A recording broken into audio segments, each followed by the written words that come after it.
Hi, I bet you can't even tell that I have a mental illness, and that mental illness is called an addiction to bad movies.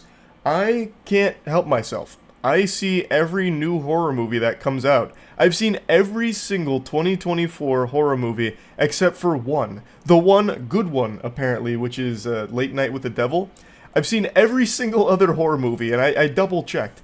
And at this point, I don't even know why. Like, I know they're going to be awful going into them. And you all know I love bad movies, but I also know going into most of these that they're not going to be so bad they're good. They're just going to be a genuine, complete waste of time.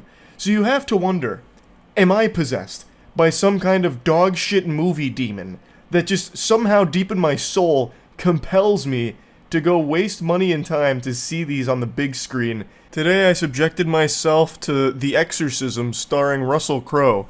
This one was really interesting. Not the movie itself, that was the furthest thing from interesting, but the concept of this movie fascinated me because last year, Russell Crowe was in a movie called The Pope's Exorcist, where he played another exorcist.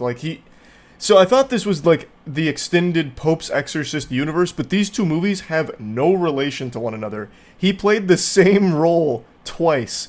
He said like King Neptune, that was so good I think I'll have it a second time. He fucking said, hey, where's second breakfast? I love playing the Exorcist role. And at the end of The Pope's Exorcist, they set up like a Men in Black style universe where there's this group that goes and fights the demons that are possessing innocent humans. And it all happens in the shadows, behind closed doors, where God refuses to look. Well, I'm going a little far there, but basically they set it up as I'm assembling a team of elite exorcists. We gotta go kill all the demons. We gotta go fuck them in the face. So they conclude that movie with like this almost pseudo montage of like exorcists getting ready and setting up like a network to track possessions and all of that. I have expected Linkin Park's What I've Done to start playing like the end of the Transformers movie when Optimus Prime makes a call out to the cosmos for more Autobots. I thought that was going to happen, but for exorcists. So this movie I went into really thinking that it tied into that universe. And can you believe my surprise when it turns out he's just playing the same role in a different way? And the movie's bad. But here's the really crazy thing. The whole movie's not bad. I actually thought almost the entire first half of the film was pretty decent. Like, it's not amazing by any means, but with all the slop that you get fed, like the fucking pigs we are in the movie theater seeing these horrible horror movies, it was at least a step above most of that. So the film's concept is they're filming a remake of the original Exorcist movie, which they treat like Voldemort. They don't name it, but they keep implying it, and they keep using the similar themes and scenes from the original Exorcist in a modernized way. So Russell Crowe gets the role of the exorcist who's going to perform the climactic final moment there. And he gets the role because the person prior to him got attacked by a demon on set and killed, and it led Russell Crowe, who was an actor struggling with alcoholism and drugs and just a really troubled past, to land this big position. And throughout the filming of the movie, more and more creepy, evil things keep happening as a demon has infiltrated Russell Crowe himself. And I actually really like the set here, where they have like this dollhouse, this open dollhouse that they're in filming the scenes, and Russell Crowe's struggling with the material, and the director's saying some really mean things to him, actually just talking shit like it's a League of Legends lobby, getting real toxic to try and bring out the best performance of him. His daughter also hates him because he's an alcoholic drug addict who abandoned her and her mother when the mother had cancer, and he was out apparently just getting high, getting drunk, and chasing pussy, as the director called it. So they set him up as like some irredeemable piece of shit who's doing everything he can to just get this last great performance in. Like, he really wants to nail this role, but just can't seem to do it. So as he's trying, he just keeps getting worse and worse. The demon infiltrates him deeper and deeper. And the performance from Russell Crowe is pretty good. Like, it actually seemed like he tried very hard in this role. The daughter's performance was really good too. Like, they actually tried to put their best foot forward for this movie, and it's such a shame that it all completely falls apart and wasn't worth trying for in the end. So, like I said, I do think the first half is at least decent. Like, I find it to be a compelling story that I haven't really seen before like this. It started off pretty self-aware, and then it completely lost that and fell into almost a parody of itself. But I will say, even in the first half, which is definitely the best part of the film, which I guess really ultimately isn't saying much. That's like saying the best part of a poop is when it comes out of your butt. It's like, okay, I guess. So, like, the first half, they still don't set up scares very well. They actually do build tension okay, but there's no real scare that happens or anything that ever comes from it with all the tension. They usually just take the cheapest way out with, like, the lamest jump scare ever, where it's just like a really quick loud noise of something that just kind of appears out of nowhere. So, like, example, Russell Crowe's getting, like, possessed. The daughter sees him just kind of standing, like, sleepwalking. She goes up to him, and they just stand there staring, or she just stands there staring at him for a second while he's doing this. And then all of a sudden he snaps out of it going, and it's like, okay, I mean, I guess. Like, they built up tension for, like, 3 straight minutes, only for that to be, like, the big payoff scare. And it's just very silly. Like, it just is. Like, that's silly. Like, you laugh at that, not go like, oh, jeez, jeepers. No one goes like, zoinks, you got me with that. It's just, oh, okay, loud noise startled me. That's a really silly loud noise. There's also just a lot of things in this movie that they kind of set in place and then do nothing with. So, like, the director, he's clearly a bad guy. He is a villain saying some heinous shit to Russell Crowe's character, Anthony, and he gets nothing for it. Like, the demon gets very upset at him, but then does nothing to kill him or, like, you know, give him any level of, like, comeuppance or anything, even though they really set it up like that was going to happen. It just doesn't. There's also a romance plot with his daughter that also just doesn't go anywhere. Like, I guess the only reason it's there is to show that not everything in her life is terrible, but it doesn't lead to anything, and they end up abandoning the relationship subplot. So, I feel like at some point, apparently this movie went through a lot of delays. I feel at some point they just said, fuck it, we're going to Frankenstein this, we're going to cut something together the best we can and just send it. And it does feel that way. It's just very rushed, especially at the end. Also, Sam Worthington's in this movie. Huge actor. He has maybe 3 scenes. Why even bother putting him in this pile of shit? Like, maybe this is something he wanted to do because he was bored. He's like, oh, I see you guys are filming. Do you guys want me to do something with this? I mean, I've got like 3 hours to kill. You might, oh, okay, cool, yeah, you know, I'll come play that. Because he's actually on screen for maybe in total 45 seconds. And yet, in the beginning of the movie, they put his name there as like a prominent character. Like, I went in here under the impression like, oh, okay, maybe Sam Worthington's going to have a big role to play. He does not. Like, he has probably less screen time than I did in The Hunger Games Mockingjay Part 1. It's weird. Like, why even bother paying that amount of money for an actor of that caliber and that size? Now, anyway, let's get to the meatballs of the spaghetti here. Let's talk about that final act of the film, the second half. Hoo-wee. Yikes. So I've only really been talking about the first half here. The second half goes into the most generic horror movie I think I've seen all year. Like, it is actually so unbelievably generic, I have to wonder if they were laughing while filming it, just being like, man, this stinks, but we're getting paid for it. Just fucking run it. It does every possible cliche as quickly as possible. So Sam Worthington's character I mentioned, well, when Russell Crowe's character is getting way too deep into the possession, he starts like puking and coughing, he can't even do his line reading anymore. Director eventually just says, look, Sam, his name's not Sam in the movie, I already forgot what his name is. I actually don't even know if they named him in this movie. They probably forgot. But he eventually comes up to him and says, look, Sam Worthington, listen, Anthony can't do this role anymore, we need you to take it. And he goes, okay, I guess I'll take it. And then the next scene after he takes it, he's practicing his lines in front of a mirror, and Russell Crowe blasts through the mirror, grabs him by the neck, and glass shoots into his eye, killing him. But whatever. So the 2 girls end up recruiting a priest, well, a former priest, who was actually like a consultant on the set of the film. And they've been kind of keeping him up to date on what's going on with Russell Crowe this entire time. And then he's like, okay, time to dust off this old suit here and perform an exorcism. So then the 3 of them go to the movie set, and they confront Russell Crowe. He's got the priest in a trance, and he's got the daughter's girlfriend in a trance, and then he's just like playing like goofy little games with her. So like there's a Bible on the ground, and the daughter's walking up to the Bible. She goes to pick it up, and then it just magically fucking whips to the other side. So then she goes over and then picks it up. It's like that scene out of SpongeBob with the dollar bill, where they throw a dollar bill out and then like yank it back. That's what he's doing with the Bible. So he's quite the prankster, I suppose. His name was like Moloch or something, I forgot. And then she starts reading from the Bible, and then Russell Crowe sits there and he's like, "You don't believe those words, do you? I know you don't believe those words." And he just sits there like lecturing her, goes on like a monologue about why Russell Crowe's not worth saving. Why? Like, why are you even bothering to have this conversation? This is my biggest pet peeve about horror films, where like the evil demon entity gives the tools sometimes to the people fighting him.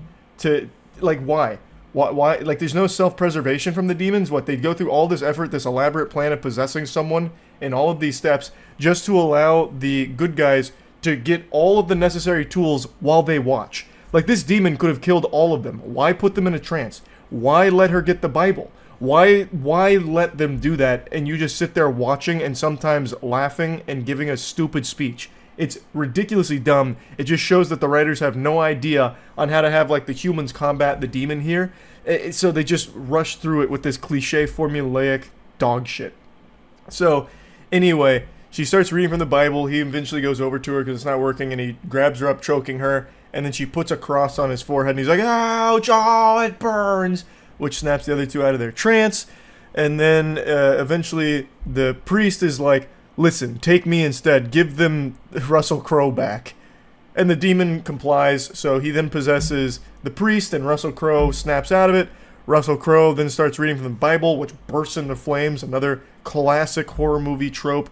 And he's like, "The Lord forsakes you, clearly. You're irredeemable trash is what you are." But then the tables start to turn as he starts reciting the prayers from memory, and then the two girls behind him are saying, "Amen!" And then the demon's like, "No!" screaming. And Russell Crowe keeps his foot on the gas, saying all the holy words, and the two girls behind him going, "Amen! Amen! Amen!" And the demon's going, "Ah!" just squirming around. And then it eventually culminates with Russell Crowe taking that crucifix, taking the cross, and stabbing the old guy in the head, fucking instantly killing him. But then he goes in for round two and then stabs him up through the neck, literally impaling this fucking guy, which then sets him on fire and burns his body to ashes. You didn't even beat the demon, you just killed this guy. Keep in mind, he was like, the priest was still there. Like, the demon was using his body as a vessel. They didn't just exorcise the demon, they murdered the man. In that case, you could have just called the police to come shoot him. It would have done the same thing. So they just fucking murder this guy, and that's their triumphant moment. It's so stupid. Like, the whole final act is so bad. It's so bad. But anyway, yeah, I just wanted to kind of talk about this movie since I saw another trash horror film. It's not the worst horror movie of the year, but it's definitely a bad one. It's another absolutely horrible one to put into this very impressive 2024 for bad movies. That's really about it. So yeah. Woo-wee! So I've heard a lot of negative things about a new HBO Max show. Or, excuse me, pardon, not HBO Max. Max. I don't want to be thrown in jail for using the wrong nomenclature there. I heard a lot of buzz about this new Max show called The Idol being a super stinker. The show's got like a 26% on Rotten Tomatoes and low scores across the board from pretty much anyone with eyeballs. And to me, it just didn't seem like an entertainingly bad show. I watched the trailer and it just looked like a snooze fest, and then I looked at the official poster and it just looks like the woman's wearing an actual orange rind for a dress. It looks CGI'd, so I thought the main complaint was going to be that it's low budget or poorly put together. But apparently that's not the case. So I read a few of the reviews, and I watched a few reviews as well, and everything people were talking about actually did make it sound fun bad. So I decided to do what I love to do. I dove into the septic tank, fucking cannonballed into the deep end in order to swim around in the sewage, just to see if it was fun bad. And now Ace reporter Charles is here on the front lines to give you the verdict after watching 2 episodes. It's sometimes fun bad. but mostly just bad. The reviews led me to believe that there was a menu here that was serving something entertaining. So I came into the restaurant and I ordered the poop, but I got served the pee. There is occasionally moments where I get what I was hoping to order, which is entertainingly bad moments and content, but 9 times out of 10 what I'm getting with the show, at least through the first 2 episodes, is just a big fucking plate of nothing. It's just boredom, empty calories. I'm going to get into it deeply here in just a moment, but just to give you a little context for the production, it was apparently already plagued by controversy before the first episode even aired. There was a lot of behind-the-scenes drama and a lot of like really turbulent changes and a lot of shit going on. So a lot of people already wrote off the show and put it 6 feet under, put the tombstone on top of it before it even aired, just because of all of this drama that was happening behind the scenes. They thought there was no way that it would actually come out and be decent. But I'm not here to really talk about all of that stuff behind the scenes because I went into this show blind, not knowing any of it, and it's still bad. So let's dive in. Episode 1. Now, this is where I'm immediately talking about the show just being like eating fucking styrofoam where you get nothing out of it for a long time. For the first 40 minutes, unless you're really just like, awooga, titties, there's not a whole lot of like interesting things happening. Now, I mention boobies here because within the first 5 minutes, they're immediately going into just showing you tits, and it even becomes a plot point. A plot point that they kind of harp on for a good chunk of screen time, actually, where the main character Jocelyn's doing a photo shoot, and then she just, derobes herself to show full bare breasts, and she just wants to let those honkers go bonkers, but there's an intimacy coordinator on set who's telling her she can't do that because it hasn't been approved by the intimacy board, the executive branch of booby coordinators, and they get mad at him for it, for trying to put the kibosh on that, because she wants to just let it all hang out, and he's saying, no, we really need approval, it's how these things go. And he's just doing his job. And he's being framed as a villain here. Like, the main character Jocelyn's getting mad at him, her staff is getting mad at him, eventually they just try and, like, scheme on how to get him out of the equation, so they lock him in a bathroom. So I just found that pretty interesting, that its first major plot point, I suppose, is just titties. Like just underlined titties. How are we gonna get people hooked on our show? Obviously, the tried and true method. We're going fucking caveman brain. Show them the milkers.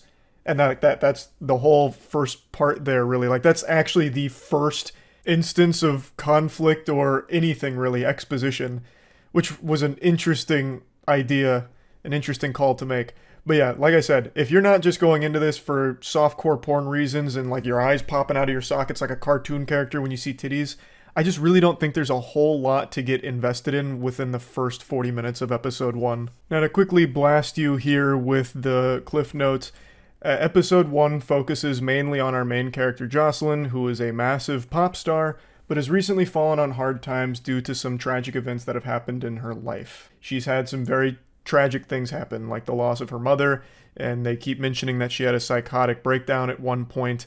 And 2, she just recently had one of her pictures leak. And it's not a picture that you'd necessarily be hanging on your refrigerator. It's not exactly a good photo. It's a picture with cum on her face. So she got glazed, and the picture surfaced online through a leak, and it became the #1 talked about thing in the world, so people are making fun of her, and everyone's talking about, Jocelyn, the mega pop star, all cummy-faced now. So now she's tackling that stress on top of the stress she's already experiencing through everything she's been through, and she now has a single coming out for the first time in a year, and she's not super proud of it. Everyone's encouraging her that it's an amazing song, but she herself is a little on the fence about the real quality of it. That's kind of the first half in a nutshell. They were also playing a little game of keep away with Jocelyn's phone, so that way she wouldn't see the cum face picture and find out that it leaked and she's been trending online all day. And eventually she does find out, they do tell her, and she takes it like a champ. She says, it could be worse. And she's not wrong, it could have been worse. That could have been like a full-blown Goatsy situation, right? So she takes it on the chin, and then right after that decides that she wants to go to a club. So her and her friends go to a club where she meets The Weeknd, Tedros. So Tedros is the owner of the club that she attends, and as he's, playing music, he calls her out. He's like, holy shit, that's Jocelyn! We've got to dance. So they dance, and then immediately fall in love, basically. They start grinding, and they go to a stairwell where they're about to do a little canoodling, but then one of Jocelyn's friends, who's also her assistant. It kind of kills the mood, but they still got close. They exchanged contact information like it was a goddamn car accident, and they go their separate ways. The following night, Jocelyn is talking to her best friend slash assistant and says that she wants to bring Tedros over. And so she does. And now finally, after 45 grueling minutes, we get to the part where it gets fun bad, entertainingly stinky. We spent 45 minutes on the fucking Oregon Trail here going through all kinds of, unpleasantries, and now we're finally to a point where we can put a smile on our face. Before going into it, I would like to say that I'm actually surprised now, after watching the first 45 minutes, at how low the ratings are for it. Even though I found it uninteresting, I didn't find it to be like the most horrible show ever, like a lot of the reviews would have you believe. The cinematography is actually pretty good. It's shot well. Like, the show is well made. The biggest problem with the show is that it's uninteresting, and it's focusing on the worst parts of its narrative. It's focusing on the most unlikable parts of what the show is crafting. So it's putting all of the focus in the wrong areas, which I imagine most people are just tuning out for. So they just don't have any investment in it, and it makes it hard to actually care about what's going on. But as a show, I don't even think it's that horrible, like as bad as the reviews are making it seem. It's just fucking boring. That's by far its biggest sin for the first 45 minutes. But now, we get to Tedros coming into the equation. So he shows up to her house, and I can't show you the clip, but I will show you a screenshot. Tedros walks up to this house like he's the goddamn Terminator. Look at the atmosphere here. It's like a scene out of Courage the Cowardly Dog. Like, this shit is like when SpongeBob and Mr. Krabs went to the cemetery to get the #1 drink hat. Like, it is haunting. I don't know why he shows up like this. He's got a fucking trench coat on. He's like an assassin out of John Wick. Like, it is wild that he rolls up like this. And he goes into the house, too, with this same energy. Now, I had to take that picture with my phone because on Netflix you can't do, like, a screen cap. Or at least, I don't know how. I'm too fucking stupid, I guess. But basically, the doors swing open, and they're really, like, squeaky doors, like something out of a horror movie. And he's like the fucking Undertaker. He just, like, slowly walks up. And he continues that persona, like this haunting presence, even once he gets to the house. It is so weird. So much so that the assistant, Jocelyn's assistant, is like, oh, this guy's got weird vibes. So she's clearly like a little perturbed by it as well. And he just keeps it going. It's like a 5 or 6 minute scene of him rolling up and going into the house where he's like creepily playing the piano while looking at Jocelyn's assistant like dead in the eyes, staring a hole through her fucking soul. And then he pours himself a drink, and then he's like checking his teeth in the mirror, licking himself, playing around with his trench coat, and then he starts sniffing her pillows, just actually taking a huge huff of the fumes from her pillows. It's so goofy, like beautifully goofy. Now, while he's doing all of this, Jocelyn's getting ready because she's very excited to have sex with him. And then she goes, meets him, and then wants to show Tedros her song. She wants an honest opinion and says that he's enough of an asshole to be honest with her. So she plays the song for him, and he says he likes it, but he doesn't believe her. To which she's like, what do you mean? That doesn't make sense. What do you mean you don't believe me? He says he doesn't believe that she knows how to fuck. So we're getting very 50 Shades of Grey here. That gave me the same tingles as the 50 Shades of Grey movie when Christian says, I don't make love, I fuck. It's so skin-crawlingly cringe. So he's like, I don't believe you know how to fuck. And she's like, I know how to fuck. And then he like takes her robe off, and I shit you not, wraps the robe around her head and then ties it around her neck. So it's like a manhunt fatality. So he's got the robe over like a paper bag that he's trying to like strangle her with, basically. And then he gets out a knife and he's like, don't panic, I know you heard the knife. And then he's like, open your mouth. And then he cuts a hole for her mouth so she can breathe. It's so fucking silly. And then the episode concludes with, after cutting the hole in the mouth, he says, now you can sing. It's super silly, and I neglected to mention a very important point with an ice cube that happens right before Tedros puts the robe over her head like he's about to waterboard her.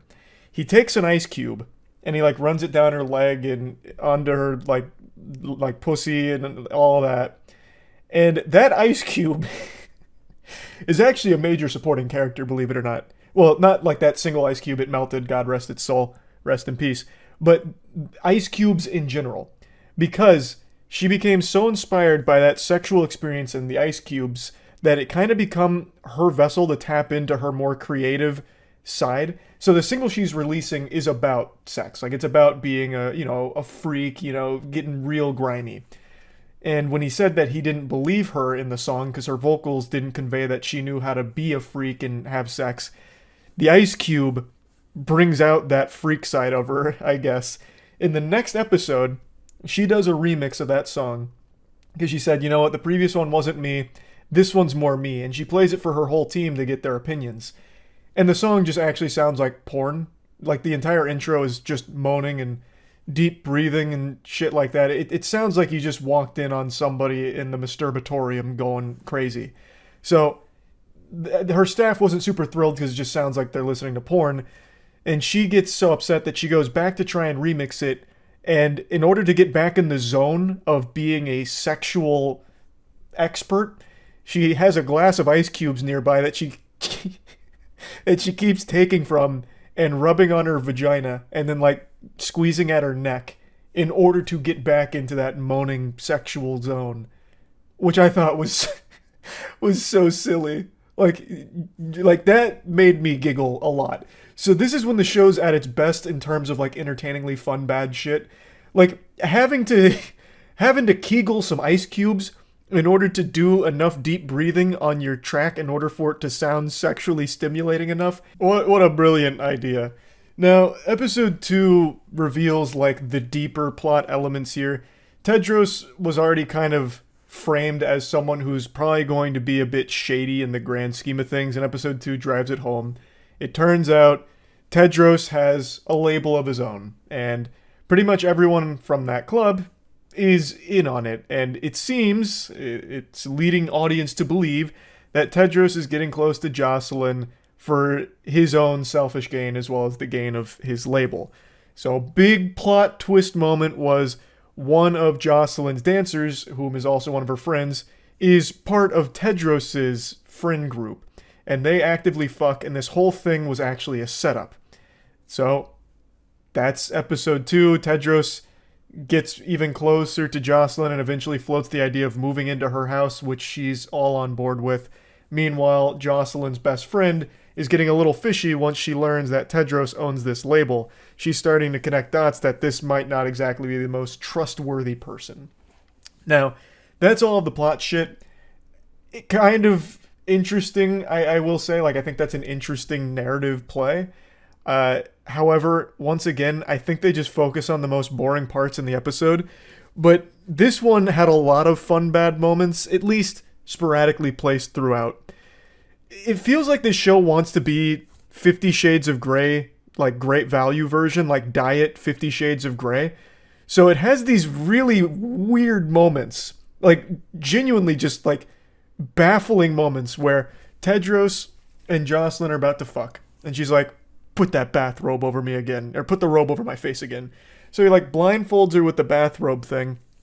And then she starts like getting ready to fuck, but then Tedros goes behind a chair and he just starts instructing her like a drill sergeant. And it goes on for like 3 or 4 minutes, probably more than that, probably closer to like 5 or 6 minutes of him just giving her orders for things to do. So he's like, show me those titties, and I'll move the titties around. And then I shit you not, he even says, imagine my cock in your throat, and now you're choking on it, and now you're spreading your little pussy. It's so weird. So the weekend, Tedros keeps saying these things to her, and she's like mimicking it in front of him like it's a stage play, and it just goes on for so long. And then one of his friends that he brought over is watching in the mirror, and she starts doing the same thing. So Tedros is like a fucking sexual savant shaman. Like, he's like fucking mind controlling women around him just by existing. So yeah, that's some good goofy fun bad shit. There's also a scene where like Tedros is instructing one of his friends how to fuck. So he has like a shock collar on his dick, and he's like, all right, now you need to look like you're ready to fuck that girl. And he's like, no, not good enough. Shocks him. He's like, ah! Like, he's like, oh, okay, I'll get more into it. And he's like, no, not good enough. and then says, "Remember, you're not a human, you're a star," and then fucking shocks his wiener again. So the episode gets fucking crazy. Like, it's going hog wild here.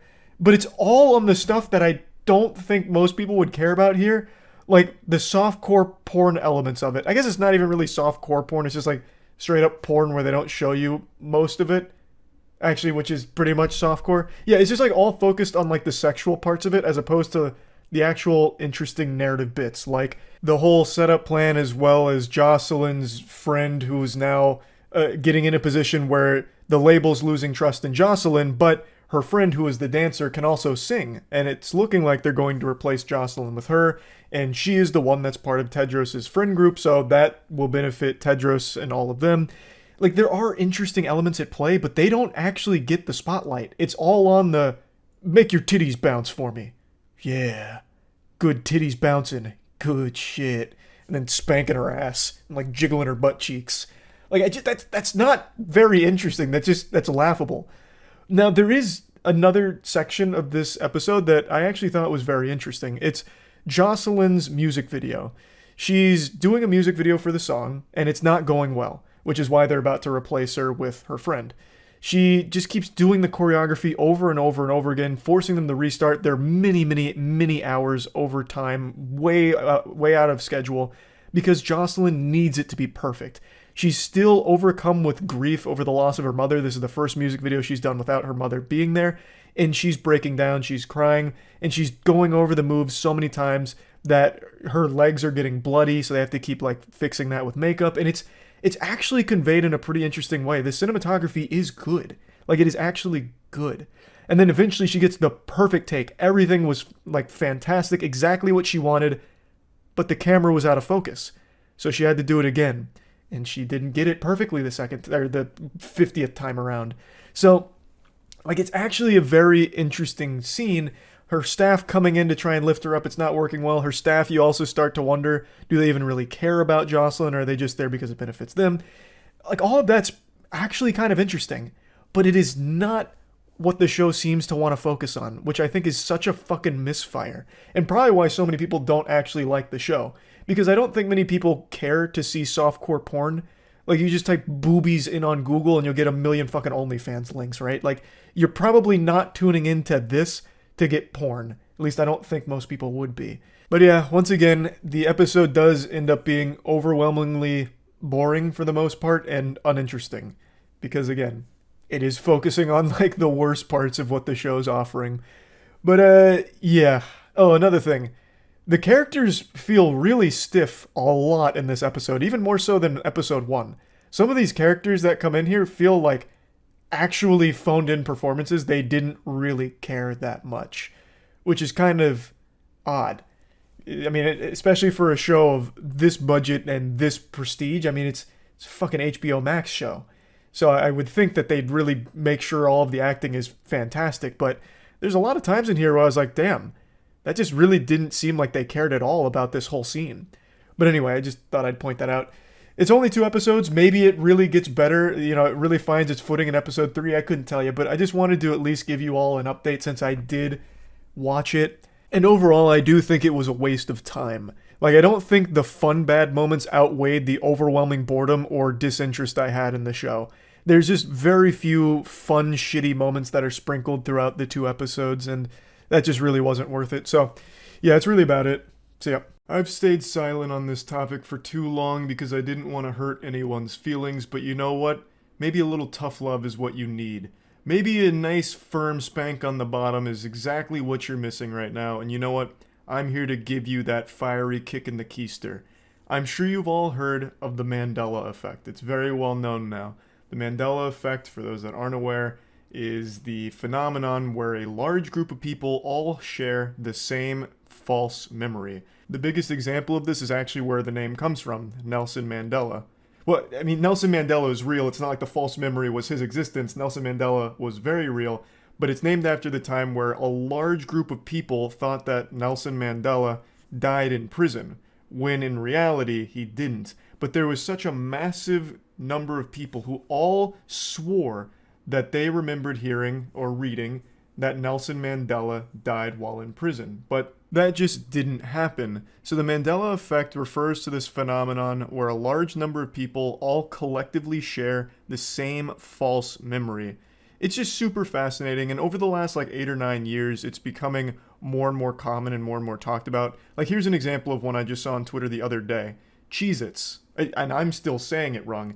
Cheez-Its never existed. They have always been Cheez-It, not plural.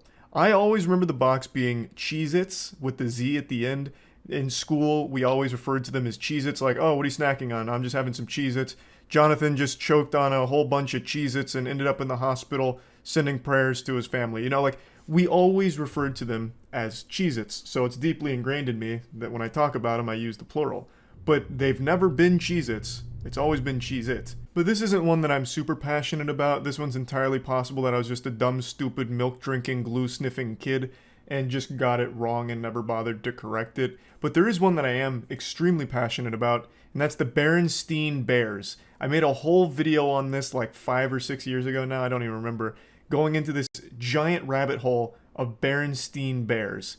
But that never existed, apparently. It's always been Berenstain, which I still, to this day, refuse to believe. There is some tomfoolery in the quantum realm going on right now, because I very, very distinctly remember writing book reports on the Berenstain Bears, and I was corrected when I used stain, because as a kid, the word stain was a word I knew. You know, I'd fucking shit stain my britches, my parents would talk about stains, I knew the word stain. So Berenstain Bears is what made more sense to me at the time as opposed to steen. So on my reports, I remember I wrote stain and was corrected to writing steen. I know it was steen, I still very much believe that, but it's apparently always been stain, another example of the Mandela effect. But why am I talking about this today? It's not mainly to focus on all the big ones like Berenstain versus Berenstain and all that shit. It's because there's actually some Mandela effects revolving around me on the internet that I just want to clear up. And this might be mind-blowing to some people, but it's time I finally wake you up and break you out of the simulation so that way you can actually begin to live in reality, knowing full well that it's the truth. There are so many people that firmly believe, would swear on a stack of Bibles, that I made a video on the ShamWow. They believed that I made the real ShamWow video, an infomercial dub for the ShamWow.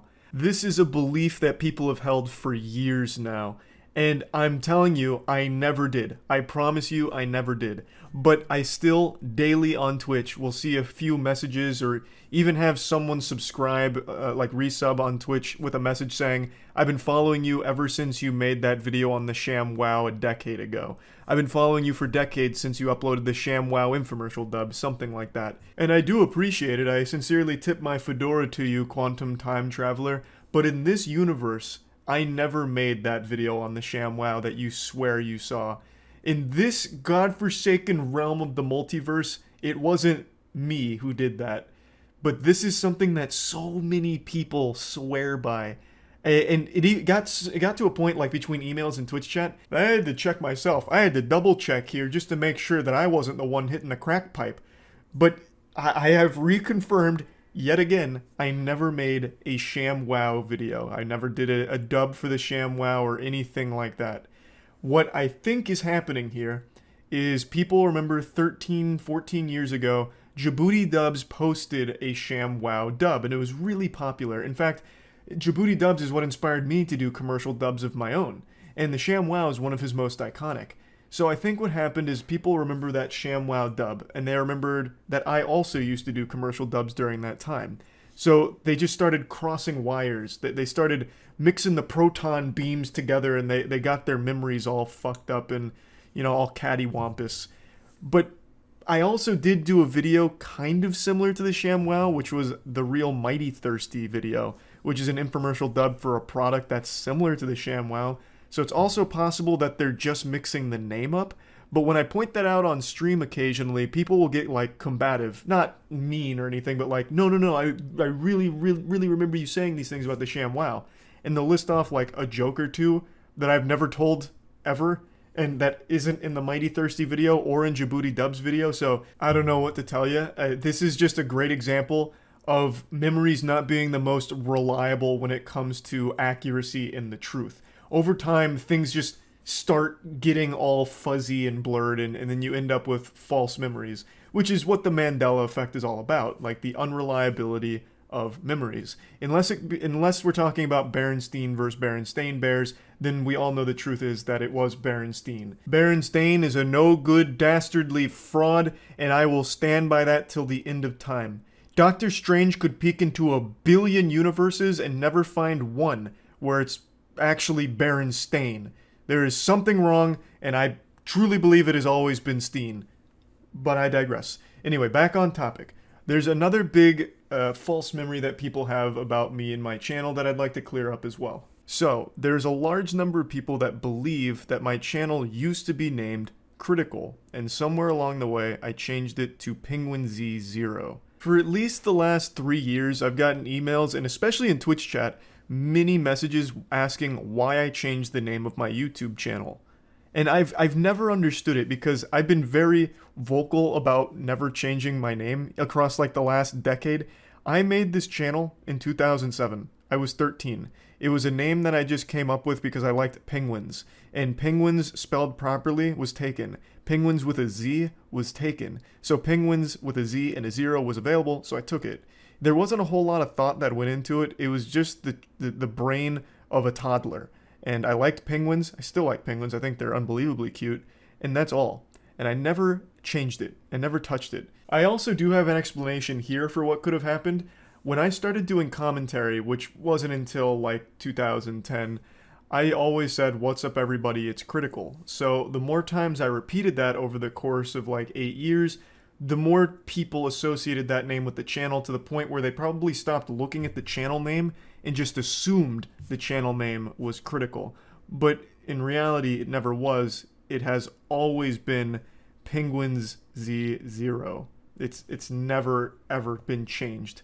However, I will say I did recently change the name of my second channel. I took it from Huge Charles to Moist Charlie Clips. This I have an explanation for. I changed it from Huge Charles because most people thought it wasn't an official account, so I had a lot of people spamming to stop uploading Charlie's content, even though it is officially my account. So in order to just make things more clear, I changed it to a name that people will obviously understand more as like an official channel. So yeah, that is now Moist Charlie Clips, and it has been for like a month or two now. Definitely go subscribe if you want to see more content over there. I really do genuinely find everything about the Mandela effect to be fascinating, just super interesting to think about, because there's no reason why so many people would collectively share the same memory that's wrong.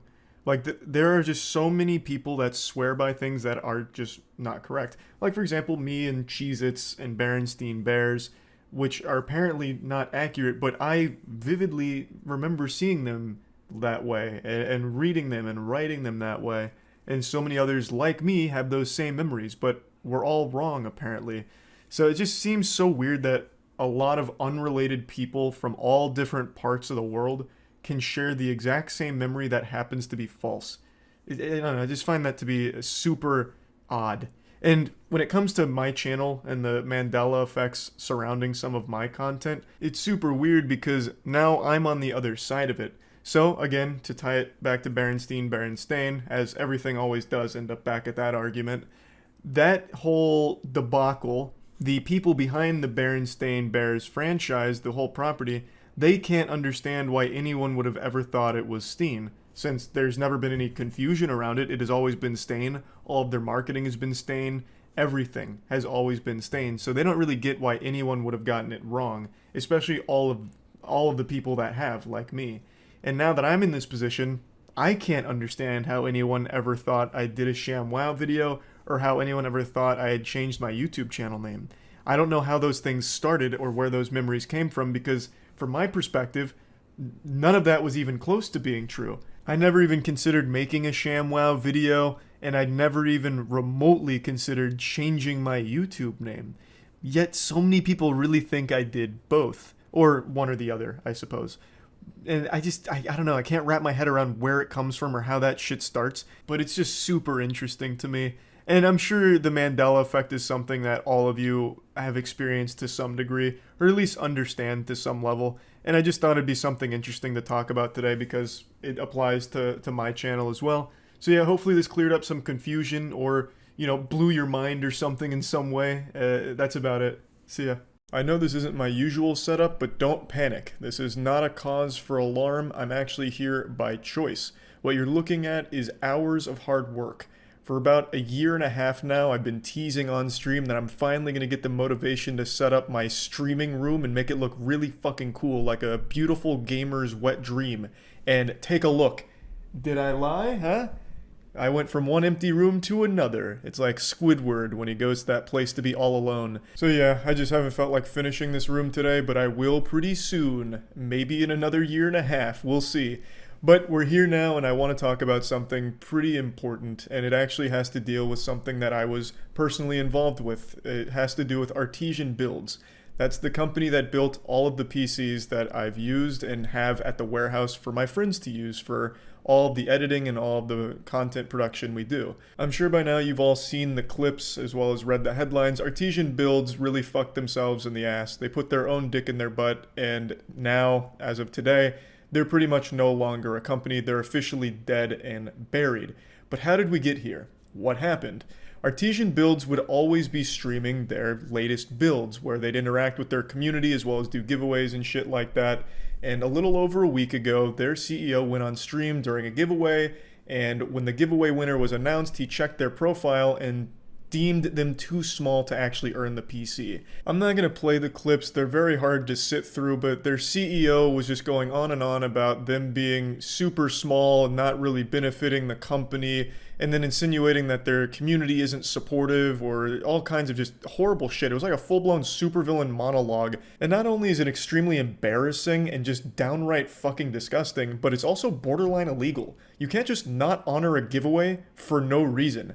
I can't run a giveaway and be like, hey, I'm giving away a water bottle of my spit or a jar of my farts, and then I announce the winner. I'm like, actually, this guy's kind of weird. He's a little stinky. I'm not going to give it to him. You can't do that. It's just fucking bad. And that's exactly what he did. He did it in a super condescending and aggressive tone. It really felt like he was personally insulted that the winner of the giveaway wasn't as large as he would have liked. So he was like really mean and nasty about it. He came across like spiteful, and he was delivering all of this as if he was in like the theater club doing some kind of show. It's like in the thespian troupe, he was given an assignment to act as a comically evil CEO, and he aced it. Because after doing this, he sank the whole company. They speed ran bankruptcy here. The company is, like I said, pretty much officially gone now. Around 50 or so employees have lost their jobs. And it all stemmed from this. This wasn't just like a combination of things. This was solely the CEO making a fucking fool out of himself and his company on this live stream during this giveaway. And then, of course, after this came out, a few other things were revealed, like apparently the way they were doing taxes may not have been up to code. I don't know a whole lot about that. That's alleged, but it is alleged that their business license or whatever was revoked and assets were frozen and shit like that. I'm not too sure there, but you can trace all of it back to this live stream, this fucking blunder here. They got scholars mated by their own CEO.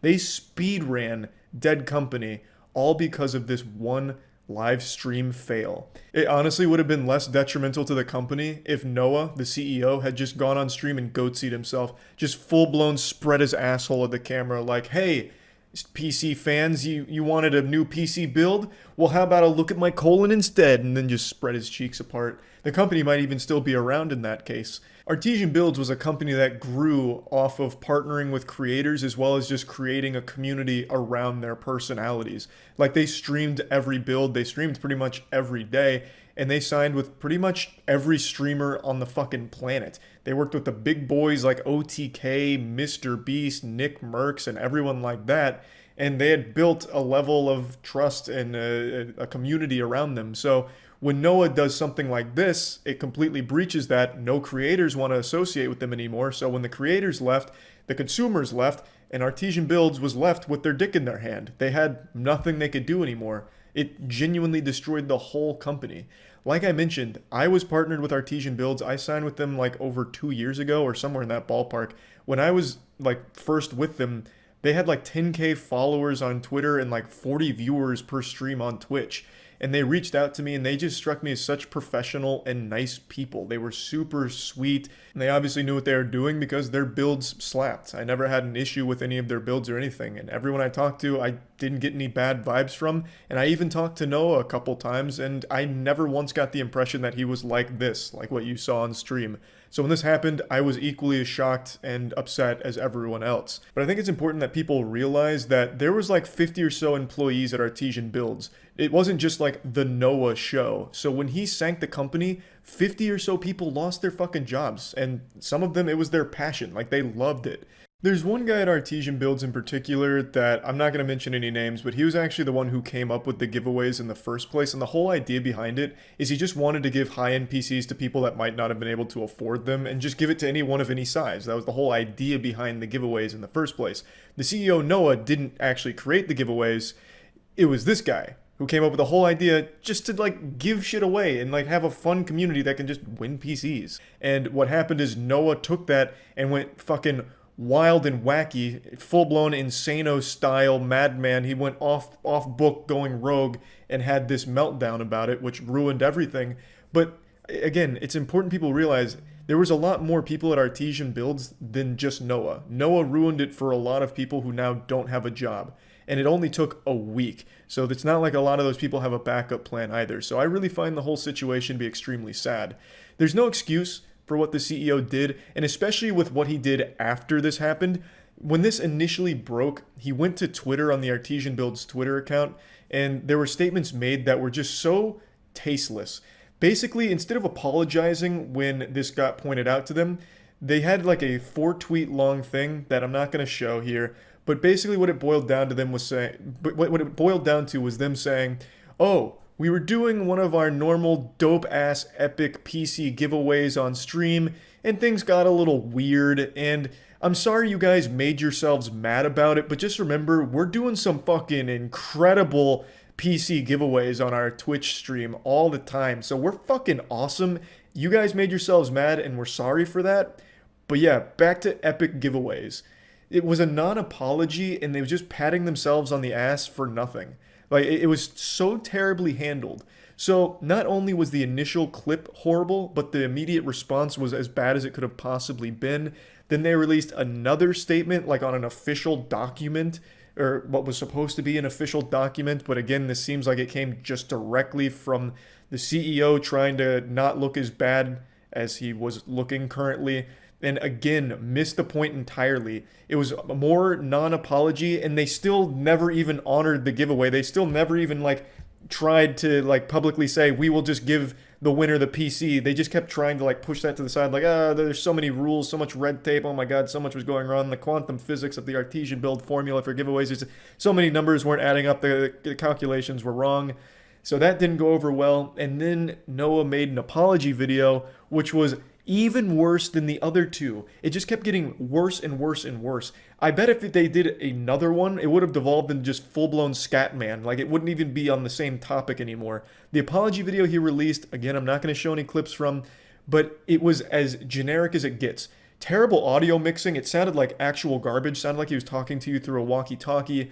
And he just seemed so mad. Like, just so genuinely mad that all of this became an issue. Like, failing to recognize the actual meat of the problem. And what made it even sillier is he let out a giant sigh, like a big sigh, and went, "Going forward, anyone of any size can win a giveaway." Like, he was just so fucking mad that now anyone of any size can win a giveaway. Even though in the past, anyone of any size could win the giveaway. That was the whole point of the fucking giveaway, is that anyone can win it. But now that this became an issue, he's like, fine, anyone can win one, I guess. And then, like, kicks like dirt or something. Like, he just seemed so fucking upset. And the worst thing was, like, now he has to say that anyone can win a PC. It's like, again, I'm getting a little lost. It couldn't have been handled worse. The initial situation here was horrible on stream, no excuse for it whatsoever, and then the way it was handled afterwards could genuinely not have been worse. It was an absolute carnival of disaster. Just an overall really sad situation for so many people that were employed by Artesian or worked with them. I just wanted to talk about it because I was personally invested in this, obviously. and it just sucked to see it unfold like this, and it's something that I feel needs to be talked about. It's also like the only instance I can think of a multi-million-dollar company actually closing its doors because of a single horrible decision made on a live stream. Just an overall wild week for artesian builds, and yeah, just wanted to talk about everything there. That's about it. So yeah. Do you know this man? He may look like a default character in a Warhammer 40k Space Marine game, but he's very real and has become a very real boogeyman to the music industry. He was recently arrested on a series of charges, and they're basically treating this guy like Cobra Commander for what he's done. He stole directly from music distributors, and the way that he was able to do this, make off with upwards of $10 million in royalties over the course of 7 years, is through a really interesting scheme that I imagine a lot of others are doing behind the scenes, and it's something the music industry themselves also does in broad daylight. But he got slapped hard for it. So what he did is he created a lot of AI songs and flooded streaming platforms with them, and then had tens of thousands of bot accounts perpetually streaming those songs that he owned, and he would collect royalties from all of those botted stream numbers. His name is Michael Smith. Even his name sounds AI generated. But you want to know what AI could never generate? Goof juice. It's the best flavor ever made. It's actually perfection, and AI can't do that. Also, GamerSupps right now is having a big special where you can get free shipping to anywhere in the world using code MOIST. So pick up some goof juice, best flavor ever, gamersupps.gg/moist. And he's getting his ass spread open here by the FBI now. So the FBI assistant director said, the defendant's alleged scheme played upon the integrity of the music industry by a concerted attempt to circumvent the streaming platform's policy. I love how they just unironically said the integrity of the music industry. What integrity? What kind of fucking laughable joke is that? No such thing. And like I mentioned at the beginning, the music industry is guilty of botting numbers as well. But that's different. It's totally epic when the music industry does it for themselves. That's just swag style business, baby. The FBI remains dedicated to plucking out those who manipulate advanced technologies to receive illicit profits and infringe on the genuine artistic talents of others. As alleged, Michael Smith fraudulently streams songs created with artificial intelligence billions of times in order to steal royalties. Through his brazen fraud scheme, Smith stole millions in royalties that should have been paid to musicians, songwriters, and other rights holders whose songs were legitimately streamed. Today, thanks to the work of the FBI and the career prosecutors of his office, it's time for Smith to face the music. You know, the guy that said that had the biggest fucking smirk on his face. That was his mic drop moment where he put the sunglasses on. I also couldn't help but actually scoff when they said, with a straight face, that he took money away from the artists that would have been paid through these streaming platforms. Brother, look around. The musicians make the littlest piece of that pie. The actual entities that make the lion's share of the money through streaming platforms for music are distributors, publishers, and labels. The actual creative, the artist behind the work, they get the tiniest cut of that cake. They get a urinal cake more than anything. They just get served little dog shits on a plate. They don't see most of that money in the first place. As someone who uses Spotify for our music project, The Gentle Men, I can tell you firsthand, the Spotify royalties for the artist, 2 thumbs way down. Boo, boo, big boo, throw tomatoes. The main people hurt by his scheme were the AI-generated zombies that run the music industry. The music industry was the one that was directly affected the most. I do think there is an argument and a strong case to be made that because he was pumping so many streams to his songs, he was taking some of that marketing, like advertisement money, away from other artists because those ads were instead getting played on his streams that weren't real. So I do think he did end up taking some money away from some of the other artists on the platform. But the main people that were affected was just the music industry directly. He's not like a hero or anything, but it's hard to feel sympathy for the victim here because of how corrupt the music industry is. Now, the way he did this, I think, is pretty interesting, and it's something that I think a lot of other people are doing to a lesser scale than Smith was. So to carry out the scheme, he created thousands of bot accounts on music streaming platforms, Amazon, Apple, Spotify, YouTube, and then used software to make the accounts constantly stream the songs he owned. Smith estimated that he could generate 661,000 streams per day, which would get him 1.2 million a year, but he wanted to avoid streaming it all to a single song because he recognized that that would be pretty suspicious and would probably get the kibosh put on his operation pretty quick. They'd find it. So he then identified the need for thousands of songs that he could pump these fraudulent streams into because it would keep the number low enough because it'd be spreading the 660,000 streams a day across thousands of songs. So it wouldn't really be setting off anyone's alarm bells. But if all of it filtered into just one or two songs, now that's what I call butthole 28, getting 660,000 streams per day, someone's going to notice and start to piece together that, something's a little fishy here. So that's when he turned to some co-conspirators about needing to get a ton of songs fast. And there's nothing faster than AI. What I find really surprising, though, is that this is in 2018, so this is very primitive AI, and he contacted a chief executive officer of an AI music company, and together they generated hundreds of thousands of songs for this. The names that the AI spit out were pretty trash except for one, Calm Baseball. That name bangs. That right there, I could see that name in lights. Calm Baseball now performing at Madison Square Garden. Someone's got to take that. It's too good to just let wither and die, to fade away. But that's the strategy in a nutshell. So he created tons of fake artists, tons of fake music, and tons of fake streams, and collected a lot in royalties from it. Now, I think there is a ton of people doing this. I think there are a lot of people that aren't flying as close to the sun as Michael Smith did with over $10 million that they're raking in. Michael Smith was going fast and loose here, going hog wild with the amount of money he was making from this, but I think there are a large number of people that are doing this exact thing with smaller numbers. Because Michael Smith would have never been caught if he didn't make so much from it. And I'm sure every single one of you watching this, if you use Spotify, you've stumbled across one of these AI cesspools, like this fucking latrine of AI generated music, and some of it's got hundreds and thousands of listens to it. I think those accounts are doing exactly what Michael Smith did, but instead of making off like Scrooge McDuck with 1.2 million a year, they're probably doing something smaller like $100,000 or $200,000 a year through this same technique in order to stay invisible to the upper echelon of the music industry. That's my guess, and if I'm wrong about that, I don't think I will be for long, because now that this story has blown up, I think there are going to be tons of copycats that are going to do this exact same thing. Bots have become so prevalent. I know this gets tossed around all the time with like dead internet theory and all of that, but unironically, the data has shown more often than not, the people you interact with aren't people at all. They're not blood, flesh, cringe, and cum. They are bots. And a lot of the things and content you consume doesn't even come from humans either. It comes from bots.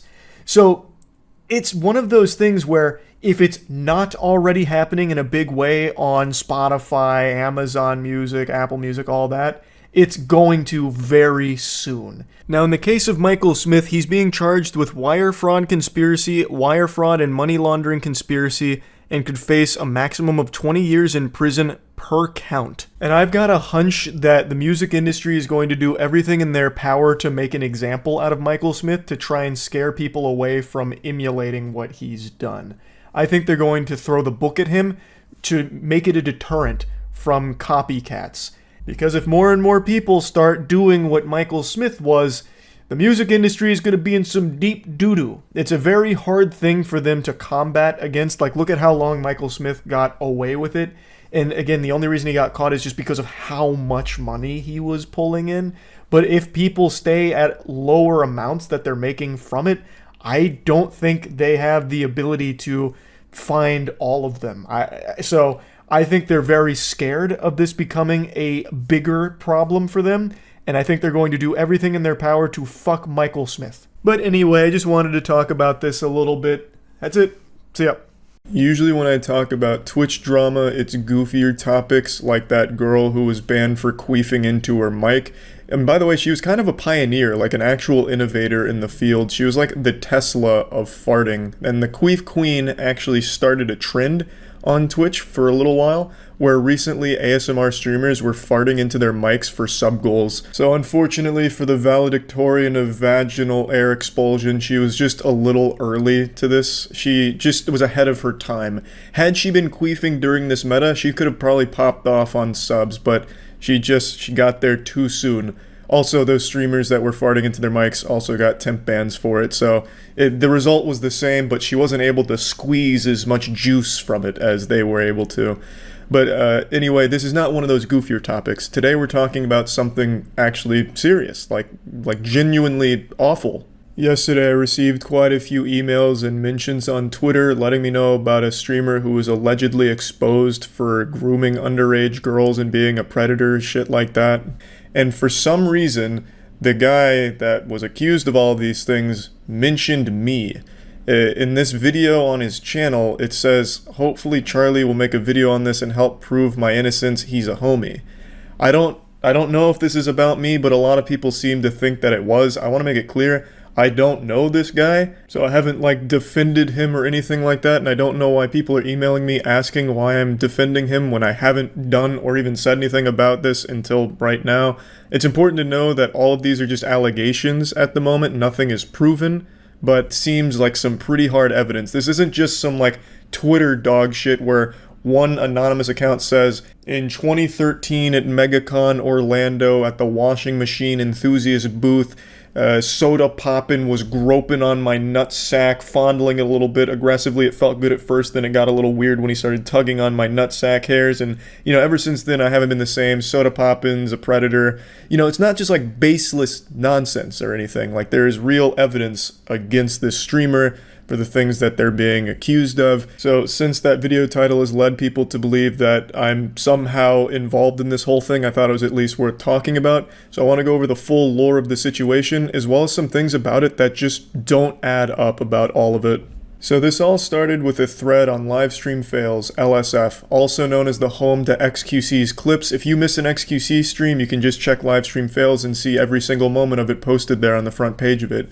Of course, I'm only kidding, there's Ms. Kiff clips as well. But last night there was an anomaly. Some kind of fucking solar eclipse had occurred on Livestream Fails where the top post wasn't XQC or Ms. Kiff, it was this.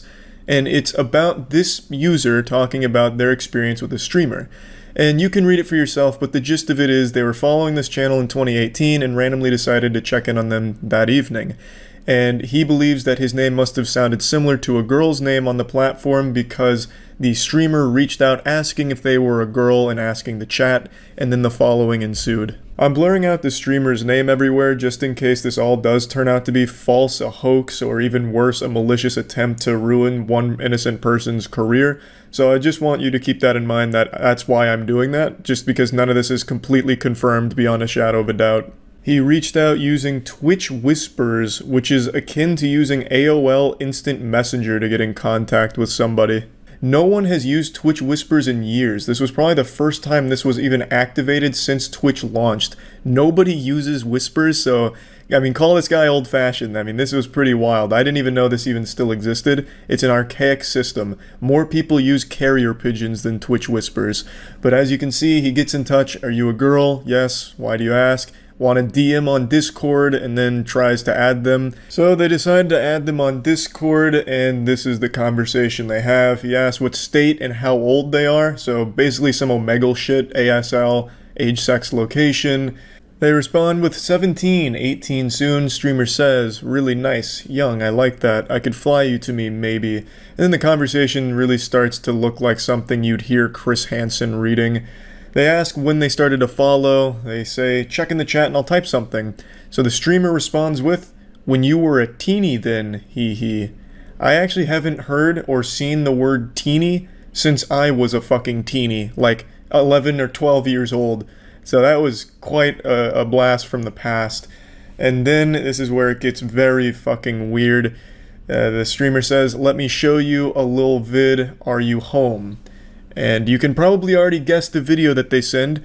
I'll go ahead and spoil the surprise. It is not an EDP situation where he sends a picture of his shit. He sends no shit pics. This is a video of him jerking off, beating on his meat. Just playing the skin flute. Obviously won't be showing even a pixel of that video. From there they say, would you love it, honey, if you could sit on me and feel my hard dick in your pussy? Hee hee, bunch of hearts. Well, that's kind of sweet, right? I mean, that's like Valentine's Day kind of shit right there. And then he says that he's horny, as if that was a secret. I mean, there's nothing left to the imagination here. I mean, he sent a video of him jerking off. I would imagine there's some horniness levels reaching critical mass. You go in fucking nuclear meltdown mode of horniness. Then again, it would feel so good for you, baby. Would you like to? Hee hee, babe. And then that's when the poster says, I'm making an LSF thread right now. You like grooming young girls. I'll get you banned everywhere. So he basically just says that he's making the thread about all of this. And then in response to him revealing that he is not a 17-year-old girl and is in fact going to be reporting this behavior on Reddit, the streamer responds with something I can't show anything of because he drops the N-word a few times, but he basically says, I knew you were fake, and then says the N-word quite a few times. So I'm not showing any of that, but that's where those screenshots end. He then gives a little evidence to prove that the Discord account that he's sharing in the screenshots belongs to the streamer, and that's kind of where that interaction completed. In the comments, other people were finding video clips where the streamer was asking how he can delete every video on his hard drive at the push of a button once all of this was coming to light. It seemed like he really wanted to find a program to scrub his hard drive of all of his videos all at once, which is a little weird. Some of his old tweets were dug up where he was talking about having sex with 14-year-olds is less of a crime than stealing Coca-Cola, as well as some other really fucking gross tweets. But I'd like to talk about a few things here. On LSF, there has been a few times in the past where a poster has made a thread about a streamer they don't like, accusing them of some horrible things that turned out to be completely false. Even though the evidence made a lot of sense, they'd have like screenshots of shit. What they didn't show was what actually transpired, being like extremely manipulative, lying and stuff like that in order to get that kind of reaction and make that kind of narrative on LSF in order to just farm karma points or hurt the streamer they don't like. I'm not saying that's what happened here, I'm just saying this kind of thing has happened in the past and was proven to be a hoax. Like the fucking Bigfoot or Satchmo, shit like that. Right now, this is the only post and only person talking about this streamer like this. I can't find anything else from anyone sharing a similar experience they've had with this streamer or anything even close to this kind of experience with them, which strikes me as a little odd because if he is grooming underage girls so actively that he would reach out to someone in his chat he thought was a girl based on just their Twitch name, you would think there'd be other victims that would come forward and share a similar experience with this person, but I haven't seen anything like that. It is possible that this is just so new that no one else has had a chance to come forward with that kind of information. This is less than a day old, so that's definitely a possibility, but it does strike me as odd that he's so active that he'll reach out to someone that he even has like a small fucking smell of a female in his chat and reach out and like start jerking off for them, that it would only be this one isolated incident. That would strike me as like a pattern, not just like a one-time thing. So I would have expected more people to have similar stories, but I haven't seen anything like that yet. So for now, this is all we have to go off of. And the tweets are extremely suspicious, but what really strikes me as odd is that the profile picture is like the stereotypical neckbeard thing, like very self-aware neckbeard anime weeb. It really seems like a parody account. On Twitter, there are people that are open pedophiles, like that's not uncommon for Twitter, but it strikes me as weird that the profile pic would be like the neckbeard people make fun of, like the anime shit neckbeard thing while saying these things. It really seems like it was supposed to be satire, and I don't know if it is or not. Either way, it's dog shit satire, but the account's been deleted, so I can't really go through and look at all of it myself. There's only a couple screenshots of the individual tweets now. And from what I was reading from the active members in his community during all of this, he wanted to be on LSF. Apparently they were saying he always wanted to be the top post on LSF, so it almost seems like it could have even been manufactured to a certain degree, which would be the dumbest fucking way of going about that, to have you be labeled a pedophile by so many people in the Twitch community. I don't think does anything good for your streaming career, if that really is what was going on here.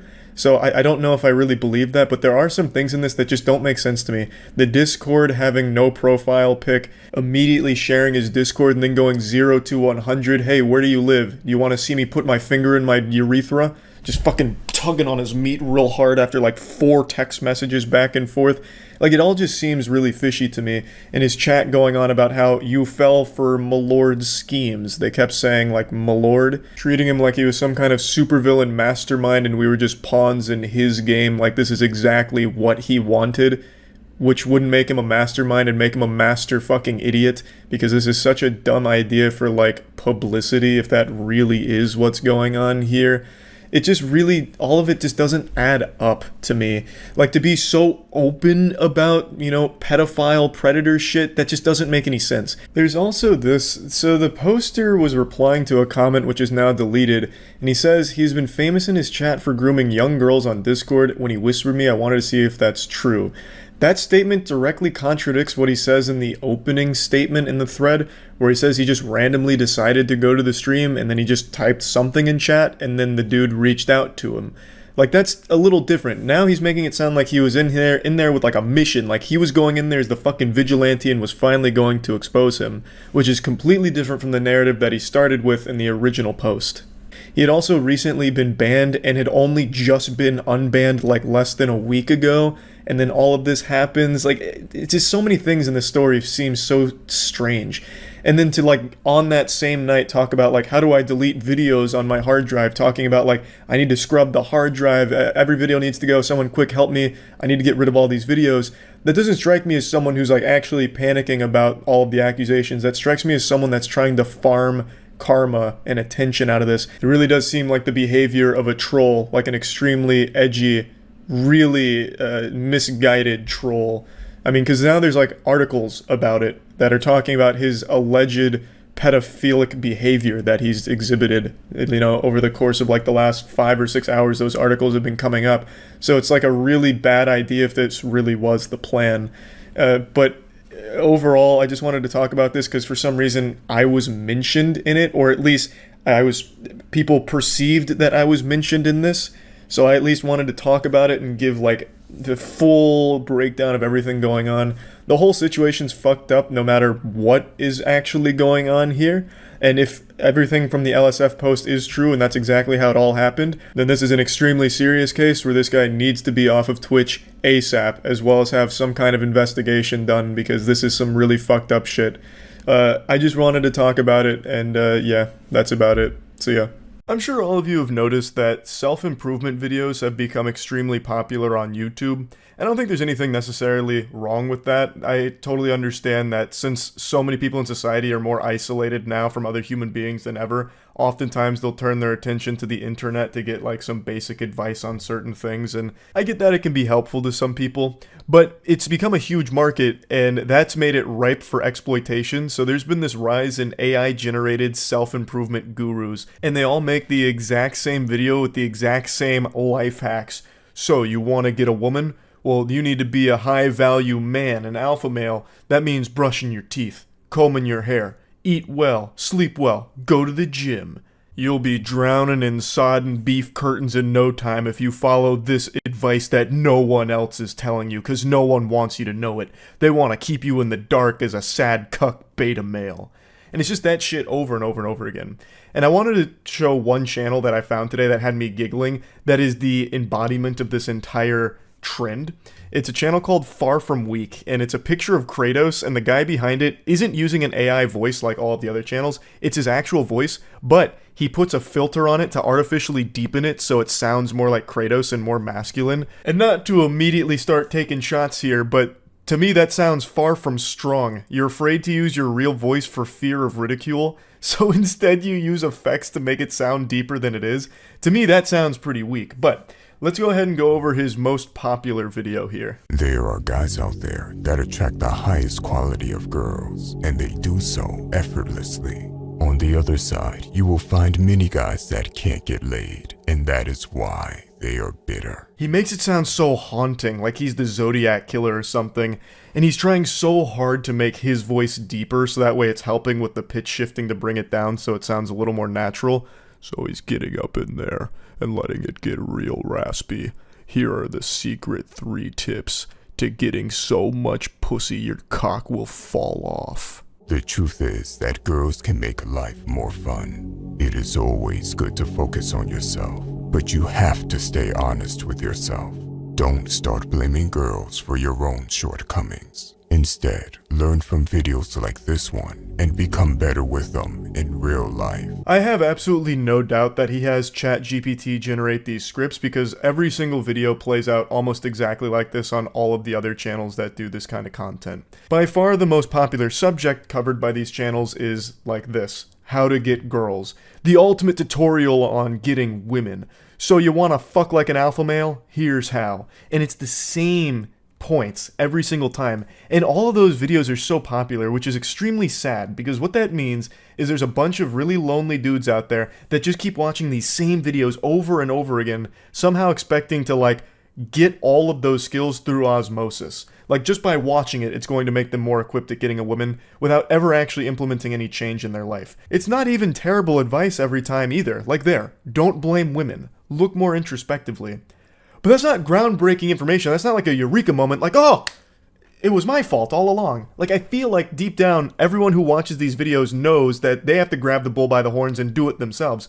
And they've been told that millions and millions and millions of times. Why keep feeding into the AI content farm here to hear it again? It's like going to these videos for affirmations, like, okay, I do need to make a change, and then not doing it, and then going and watching another, like, Chad Energy Aura video tutorial. Like, it just doesn't make sense to me. Number 1. High energy. Women are attracted to energetic, confident men. They crave a man that is oozing with confidence and is overflowing with energy. Who doesn't know that? It's not just women that like that, it's human beings in general. No one likes someone that's just going to slink away into the shadows acting like some kind of downtrodden weirdo. Everyone likes someone that's confident. Everyone knows that. High energy, people like that too. Not necessarily the way he portrays it here with like a gorilla banging on its chest to attract females. Like, people don't like that level of energy where you're just out there like a fucking bozo screaming and shouting and hooting and hollering. But everyone knows that confidence matters a lot in life. And I am 100% certain that everyone in the audience that turns to these self-improvement AI creators knows that. So I don't know why they keep coming back to it to keep hearing that they need to be more confident without ever really doing anything of their own. Maybe they just really like watching the anime montage and the random movie clips montage, perhaps. Like maybe that's the draw.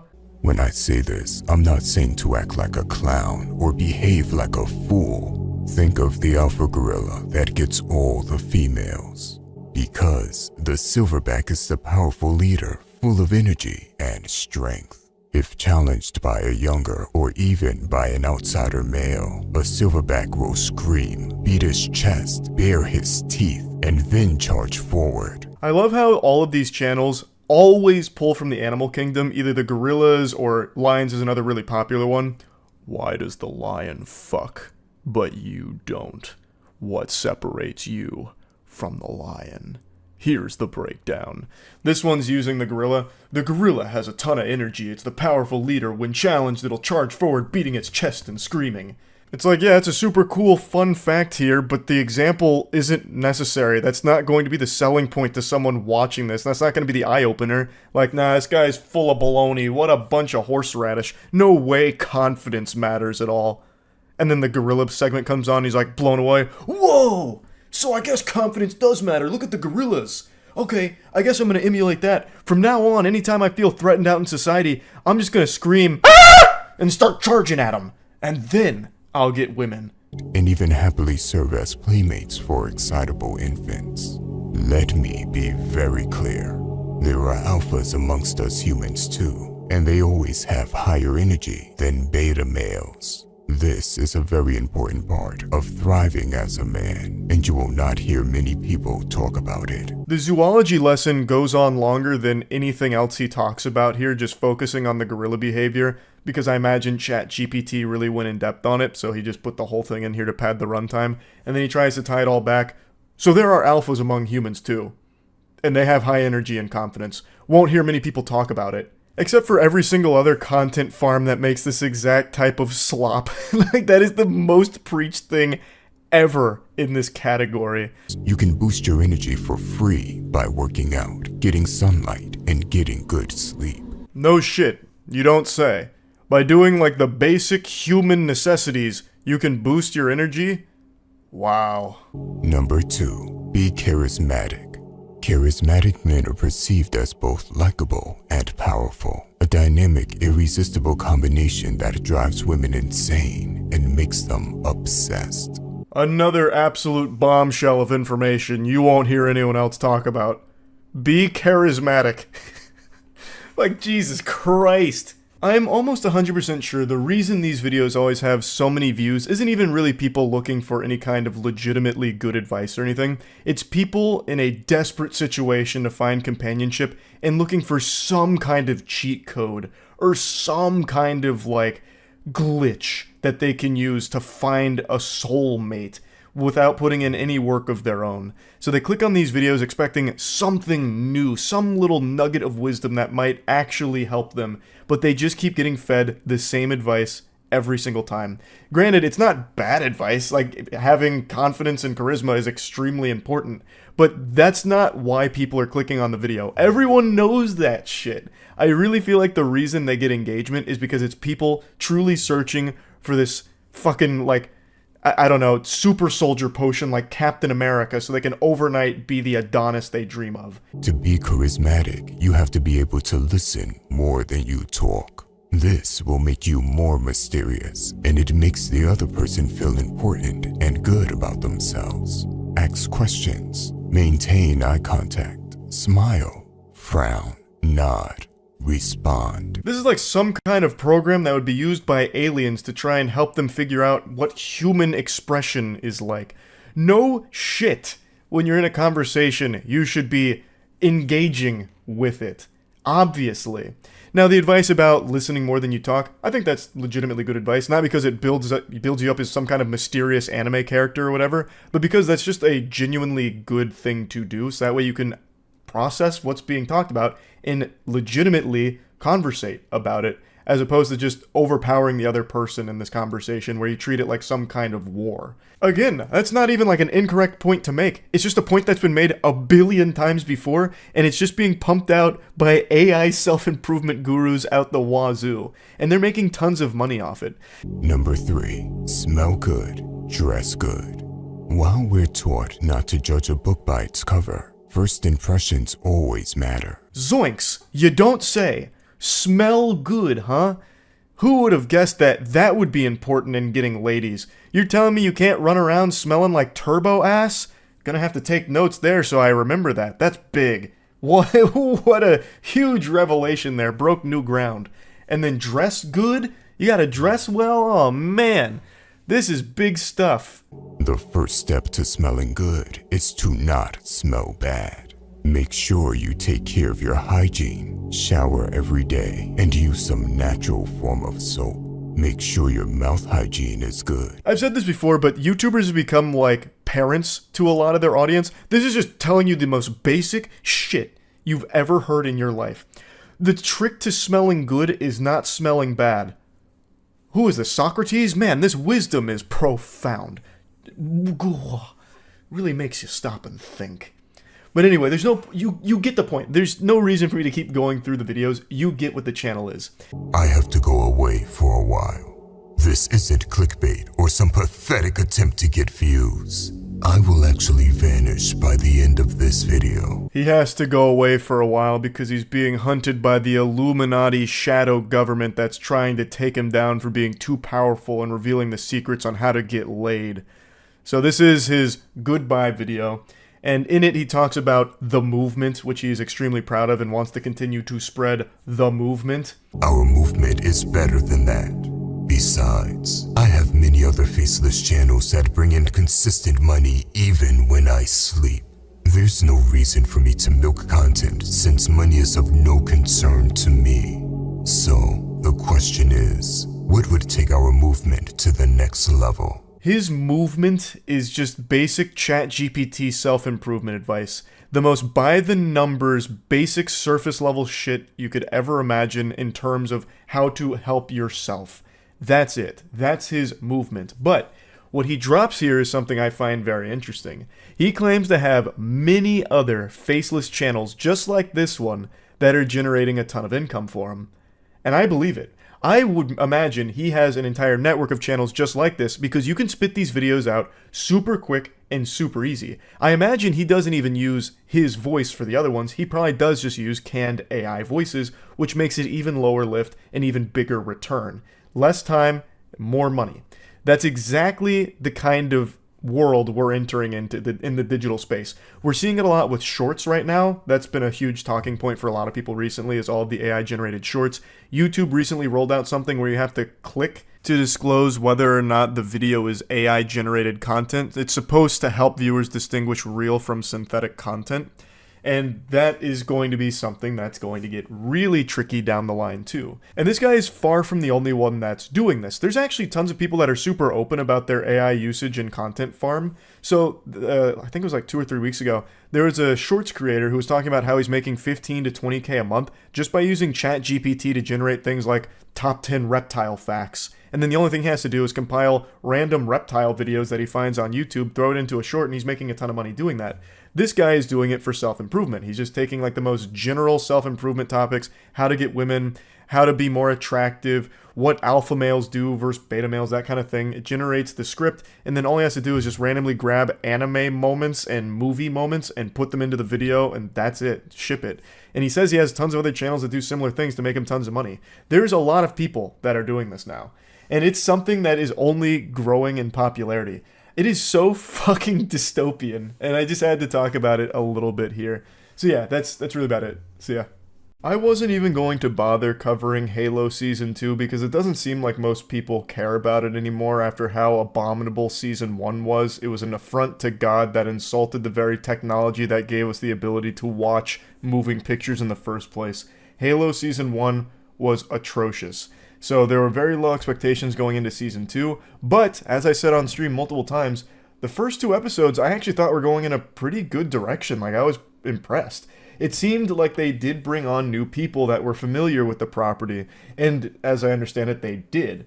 And you could kind of feel a little bit more passion being put behind this project. However, there were still the remnants from Season 1 that they couldn't just write out, so instead they had to kind of change trajectory with all of these, like, pieces that were grandfathered into Halo Season 2, and I liked what they were doing with characters that were previously super underwhelming. They were putting them in more interesting positions in the overarching story as opposed to these like snooze fest side plots that no one gave a fuck about. But then this show fell back into its old ways, it stumbles, and it just starts going in the worst directions again. Until the season finale, which I actually thought was handled pretty well. There was a lot of really cool shit in the season finale, but then, even still, there was some really stupid shit too. Because it seems like in this series, the way the plot advances is by characters making really dumb, out-of-character decisions. Like, really fucking, like, everyone happens to be getting pumped full of fucking stupid juice. And they'll just all of a sudden do something dumb, which then advances the plot in a big way. Like, that is something that's happened a couple of times now. But I do think Halo Season 2 is an improvement over Season 1, which of course isn't like the biggest compliment you can give, because that's a pretty low bar, but I am happy with some of the things about it, but overall, again, disappointed, because it's still not good. By no means is Halo Season 2 great or anything. And I wasn't going to talk about this because everyone expected it to be bad anyway. I'm not exactly enlightening anyone here by letting you know that, yep, Halo Season 2 is also bad. But then I saw this Kotaku headline. Halo Season 2 sticks the landing, I told you so. Halo series naysayers, show yourselves because the Paramount Plus show is hitting all the right notes. If those notes are fart sounds, I guess, the sound of like a fucking wet B flat in your trousers. They go on to say that it does everything a video game adaptation should do and then some, and then goes on to say that they've been saying for over a year that the show is good. That is mind-boggling to me. Like, I understand there's differences of opinions, but this opinion is so bad it should be borderline criminal. Like, this is something that should have you undergo like a psychiatric evaluation. What do you mean this is what every video game adaptation should do and then some? How? It doesn't use anything from what it's adapting. It doesn't take anything from the actual source material. It's telling its own fanfic, and it's doing an extremely poor job of it. Halo Season 1, they've been talking about this show being good for over a year, meaning they must have enjoyed Season 1. Halo Season 1 is bad, even if you don't know what Halo is. On its own 2 feet, it stumbles and eats shit. Halo Season 1 is just bad television no matter how you spin it. It is a show that had a huge emphasis on the worst parts of television. For some reason, there was this fixation on showing Master Chief's cheeks, which is what gave it the title of Master Cheeks, because there were so many ass shots of him for no reason. I've already made a video covering everything I think that's wrong with Halo Season 1, so I'm not just going to regurgitate all of those points here. But the point I'm making is that this is not what video game adaptations should be by any means at all. The Halo television series is unrecognizable from the Halo franchise that it's taking from. The only thing they share in common is names and armor. That's it. You're not going to find Master Chief fucking a human that happens to be part of the Covenant, literally steaming her ham in the middle of this war by playing Halo 1 through 3, reading the books, or even, God forbid, playing the 343 Halo games. That is exclusive to just this misguided television show. Now, as I've always said, there's no point in adapting things one-to-one, because what's the point there? You need to take it in different creative directions, but this is so outlandish in the Halo universe that it doesn't have a connection. There's no point in calling it Halo. At least, this is still me talking about Season 1.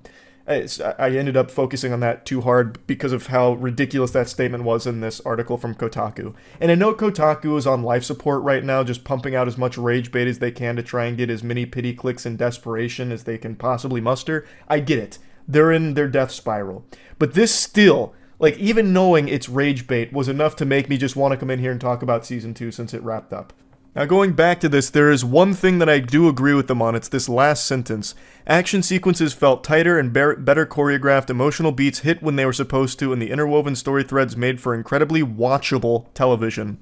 What I agree with from that statement is that last part. Watchable television. That's not the high compliment that the writer thinks it is. Calling something watchable is like the bare minimum. That's like the lowest possible thing you can say. That's like if you're getting bullied and the teacher makes the bully say something nice to you.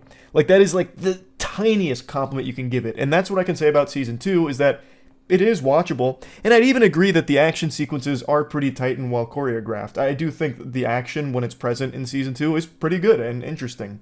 Granted, you still have to suspend disbelief and just accept that everyone on screen's a fucking moron at all times, because even right away, even in the 2 episodes I was praising, there's a scene where the Marines are in a dark tunnel, and there's a Covenant on the other side, and they know there's some danger out there, but instead of turning on their light, they just keep going in like groups of two or three into the darkness to die. Like they're being led by Noah to get on the Ark. 2 by 2, they just go out there and just get fucking slaughtered by the Covenant in the dark without ever turning on their flashlight, which they have. They have the technology to turn on a fucking flashlight and they just don't.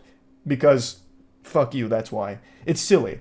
But again, the action sequences, I do agree, are tight and well choreographed for the most part. Anyway, I'll go ahead and start by saying a few things I think Halo Season 2 does well. And the biggest thing, the big standout here, is Ackerson. Ackerson is a villain that was present in Halo lore before Season 2, and he is played by an actor named Joseph Morgan, who is actually a fan of Halo. And you can feel it through his performance. He does a great job at being the villain. And I think he was a really helpful component of this season to bring in what he knew from Halo to his role.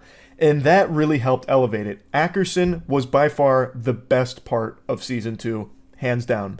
Another thing I think they did really well is actually Master Chief this season. And not so much the way Master Chief is written, but Pablo Schreiber, I'm not sure how you say his last name, as Master Chief. There are a couple of really great moments with Pablo as Master Chief where I was like, damn, if he just had some better material, a better story to work with, he'd be a great Master Chief. Like, I really bought into him as Master Chief in this season. I was like, damn, this could be the guy. Like, if we had a good Halo show, if we were in, like, the multiverse where there was a good Halo show, and Pablo was spearheading it, that shit would be a banger. I think he really does get it as Master Chief on what that role would require. I do think that in a Halo television show, you can't have him in the armor 100% of the time. In the first season, I was like, man, he should always be in the armor at least 99% of the time. But in Season 2, seeing Pablo as Master Chief out of the armor, I still got that from him. Every scene he was in, even without his armor, which is pretty much the entire show, he's only in his armor twice, pretty much. No, 3 times, actually, I think. And the rest of the time, he's spent just human being. He's just spent as John.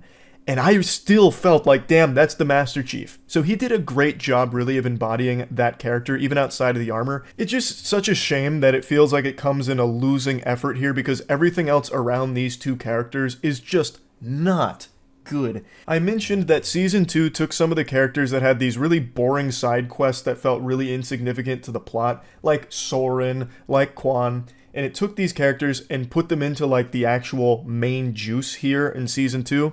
And I really appreciated that effort, but it didn't seem like they were able to commit to just actually having them as a front and center component of the story. Instead, they're still like off on their own little adventures half the time that you just don't care about when you look at the actual meat of this.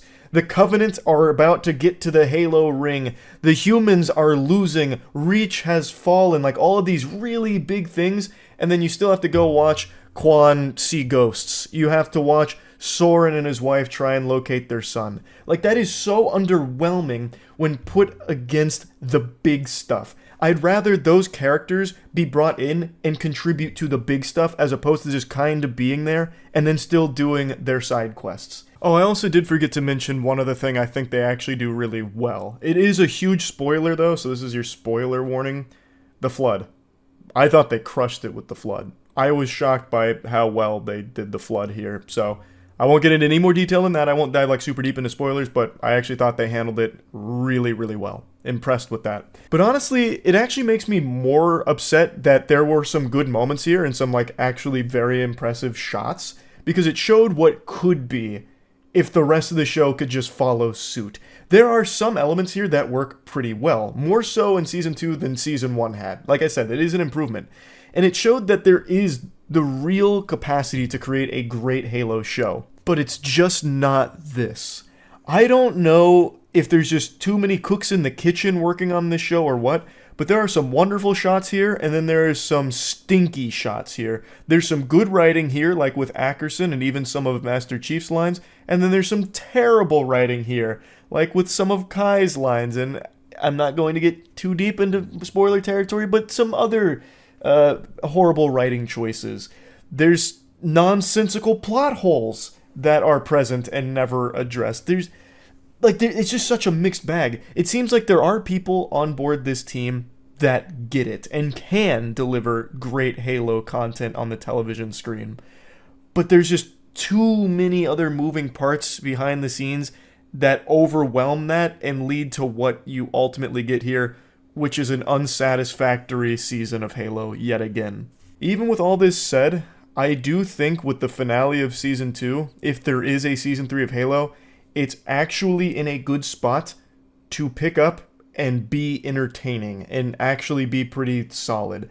I think if there is a Season 3, if they can just dial in on what worked for Season 2 and take it from where the finale ends on their high notes, we might actually see the first good season of Halo. I don't know if there's going to be a Season 3 or not. I don't think it's fully confirmed. It's mainly still speculation right now.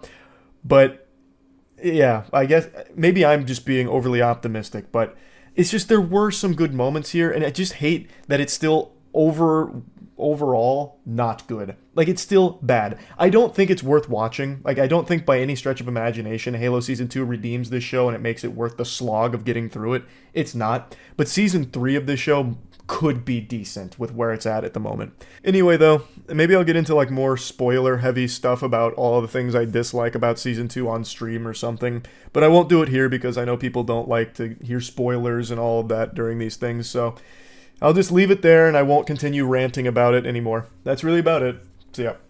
Unfortunately, the fun police have arrived at my door, sirens blaring, and they're demanding that I give a statement defending my crime of enjoying Palworld. Palworld is a game that's become more popular than Stanley Cups right now, with an absolute explosion onto the scene, selling over 7 million copies in less than a week and reaching a concurrent player count of over 2 million, which is the second highest peak Steam has ever seen, second only to PUBG, which is a game that was so popular that it was basically bigger than the Bible for a while. And another thing that really helped with this is the price point. Palworld is under $30. Meanwhile, every Pokemon game, even the older ones like Sword and Shield and Let's Go Pikachu, are still $60.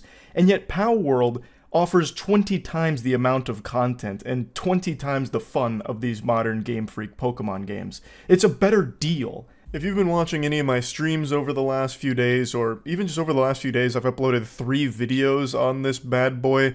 It's pretty clear this thing makes me smile. I've got some childlike whimsy when it comes to Palworld. It's extremely rare for me to get as invested in a game as I have with Palworld.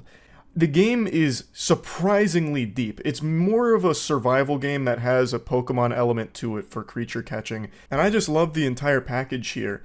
It's in early access, so it's expectedly buggy and glitches out the wazoo with so many flaws and so many problems, but it has so many elements in it that are done well enough and haven't really been blended together successfully in the past that it feels unique and really fun. The thing it gets compared to most besides Pokemon is Ark, and Ark is a game that I found so boring that it would probably cure anyone's insomnia if they were exposed to it for more than 15 minutes. It's also non-functional. I tried to play Ark on stream because my friends and I wanted to build up a really nice crew and eventually raid the devs in the game, but I couldn't even play it on stream because it's so infested with hackers. Anytime I went to a server, a hacker would go in and shut it down and kick us out for 10 minutes. So I couldn't even play that fucking thing. And Palworld just works. Like, even when the servers do go down from stress, they're only down for 5 minutes tops.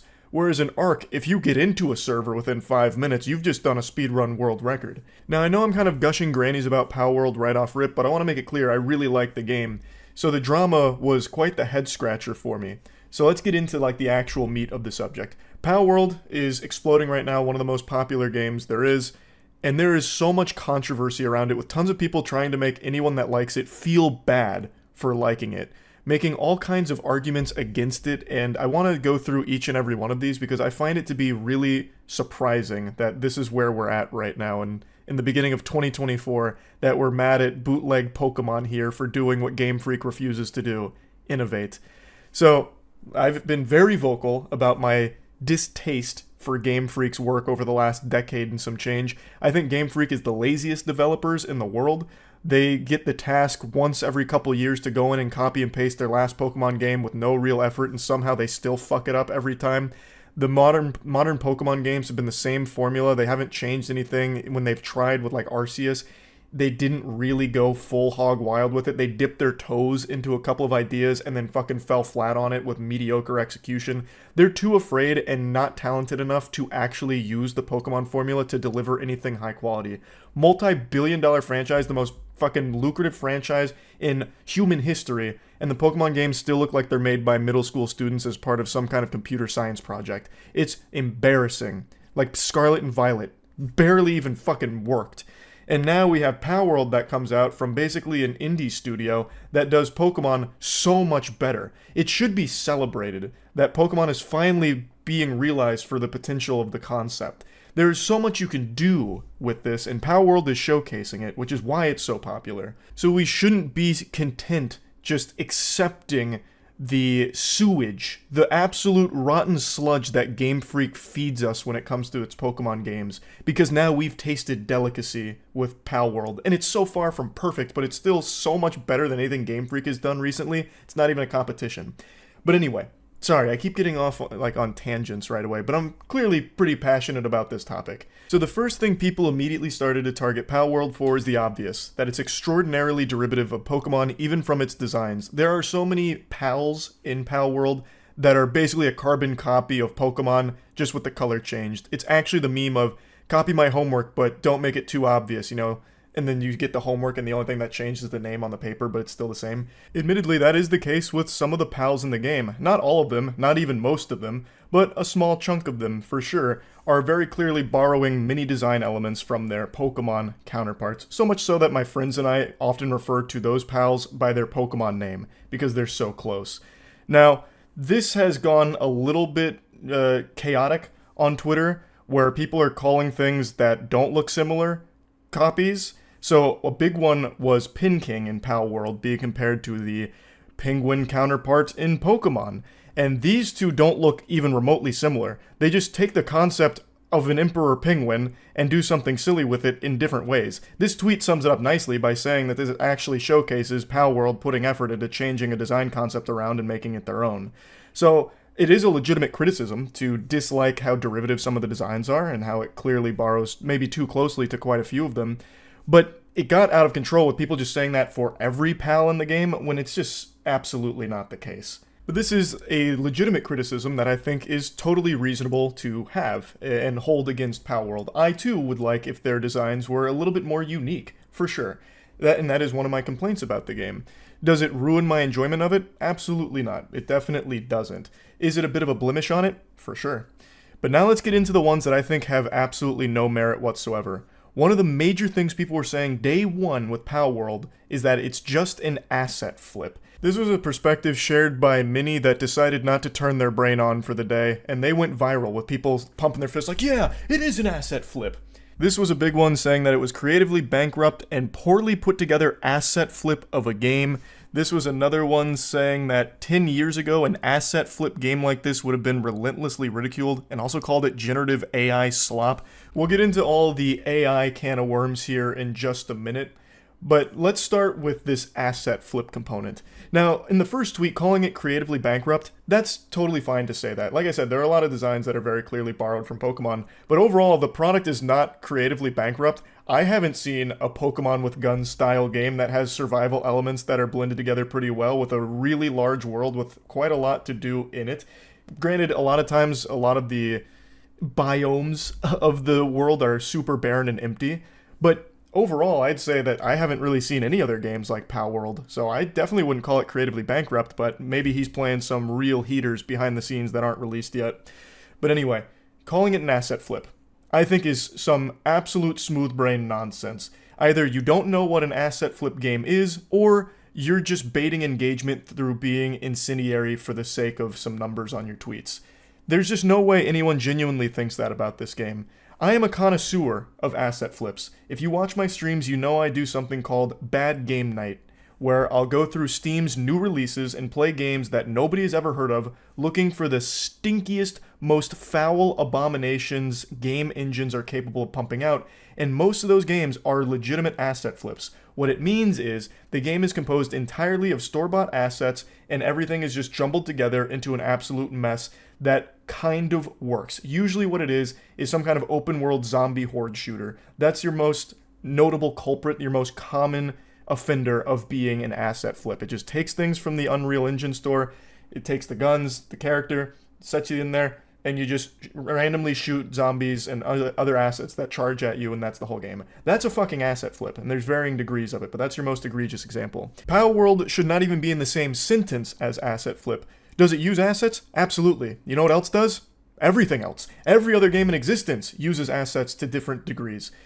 Palworld is no exception there. There is clearly assets there, but it's not the bulk of the game. It's not entirely composed of it or anything like that. They're used in their product the same way they are in every other major release. It's not a fucking asset flip. And if we're going to play ball with this idea, you know what would absolutely qualify as an asset flip to people that believe this for Palworld? Dark and Darker. Dark and Darker is another game that I absolutely love, and this was a video game industry darling for a little while, and Dark and Darker is almost entirely composed of Unreal Engine assets that they bought and put into their game. They openly state that much of the 3D graphics assets were purchased from the Unreal Marketplace, and there are tons of links to them in the store that they used in their game. It's a ton of assets they used in it. Significantly more than Palworld. Why did I not hear a whole bunch of hoopla about Dark and Darker being an asset flip? It's weird. It seems really selective to just choose Palworld for this.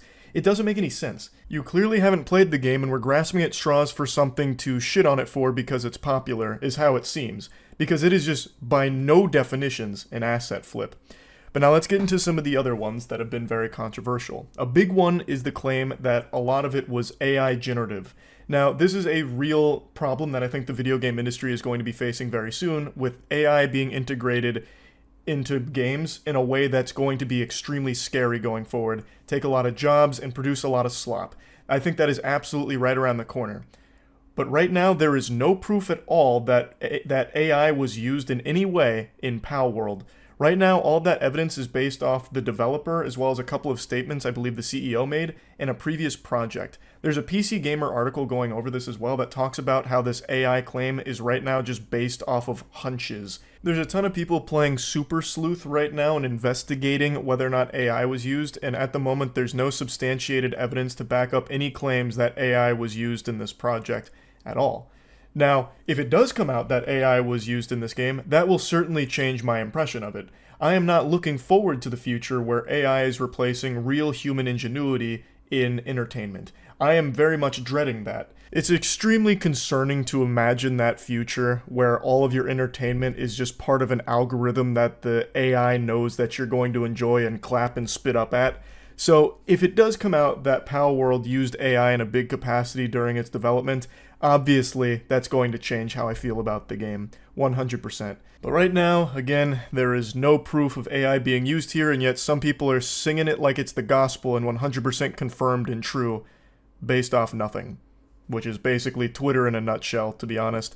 Now let's get to one that I actually found to be the most interesting at the time.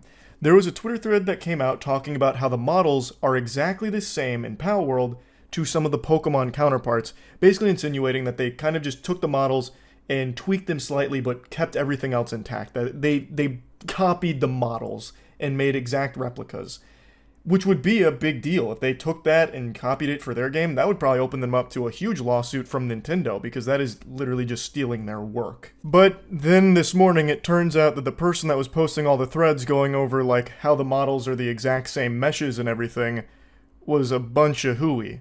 It was a load of dirty barnacles. It turns out they were actually doing like some dubious scaling in order to make them fit, so it wasn't exact meshes or copies or anything like that. And they even openly admitted that they feel regretful for calling it exact and this and that.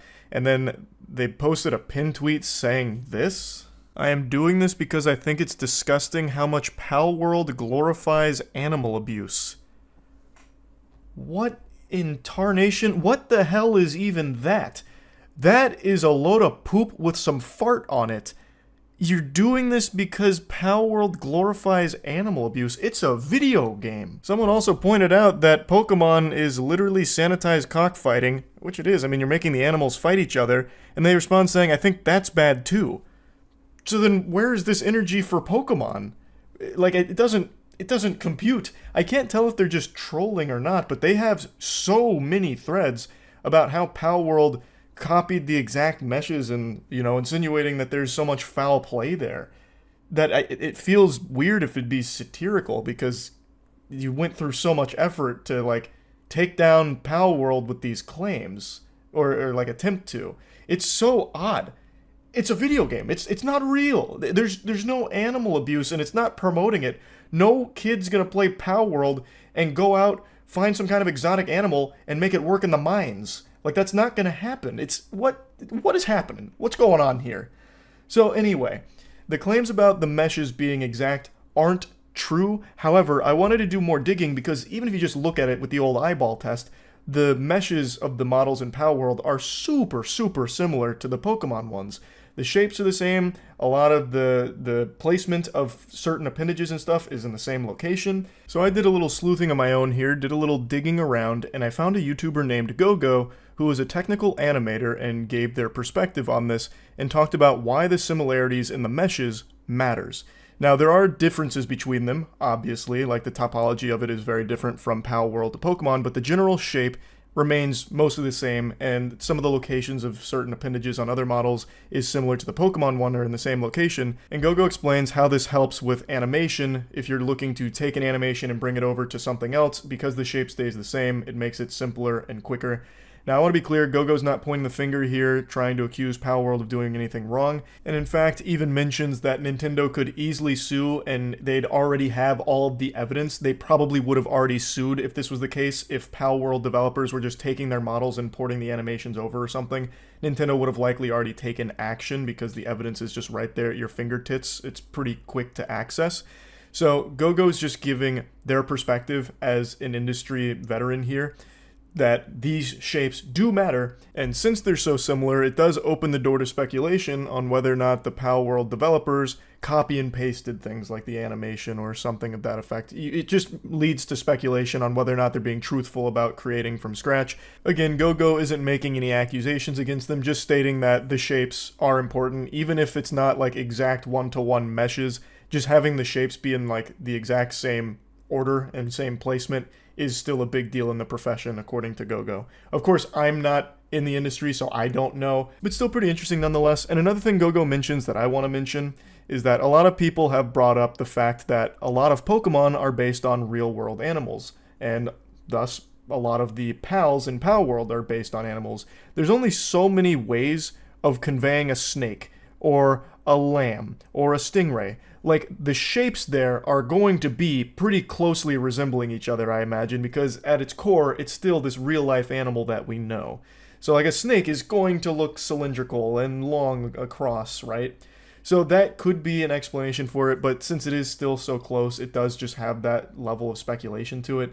Though I do think that argument could also work for shooters as well. So, like, there's only so many ways of conveying a certain gun, right? So I bet if you broke down the mesh and model of a lot of guns, comparing Call of Duty guns to Battlefield guns to any other FPS guns, you'd probably find the meshes look pretty similar there too. And I don't think that indicates that they're just copy and pasting the same shit.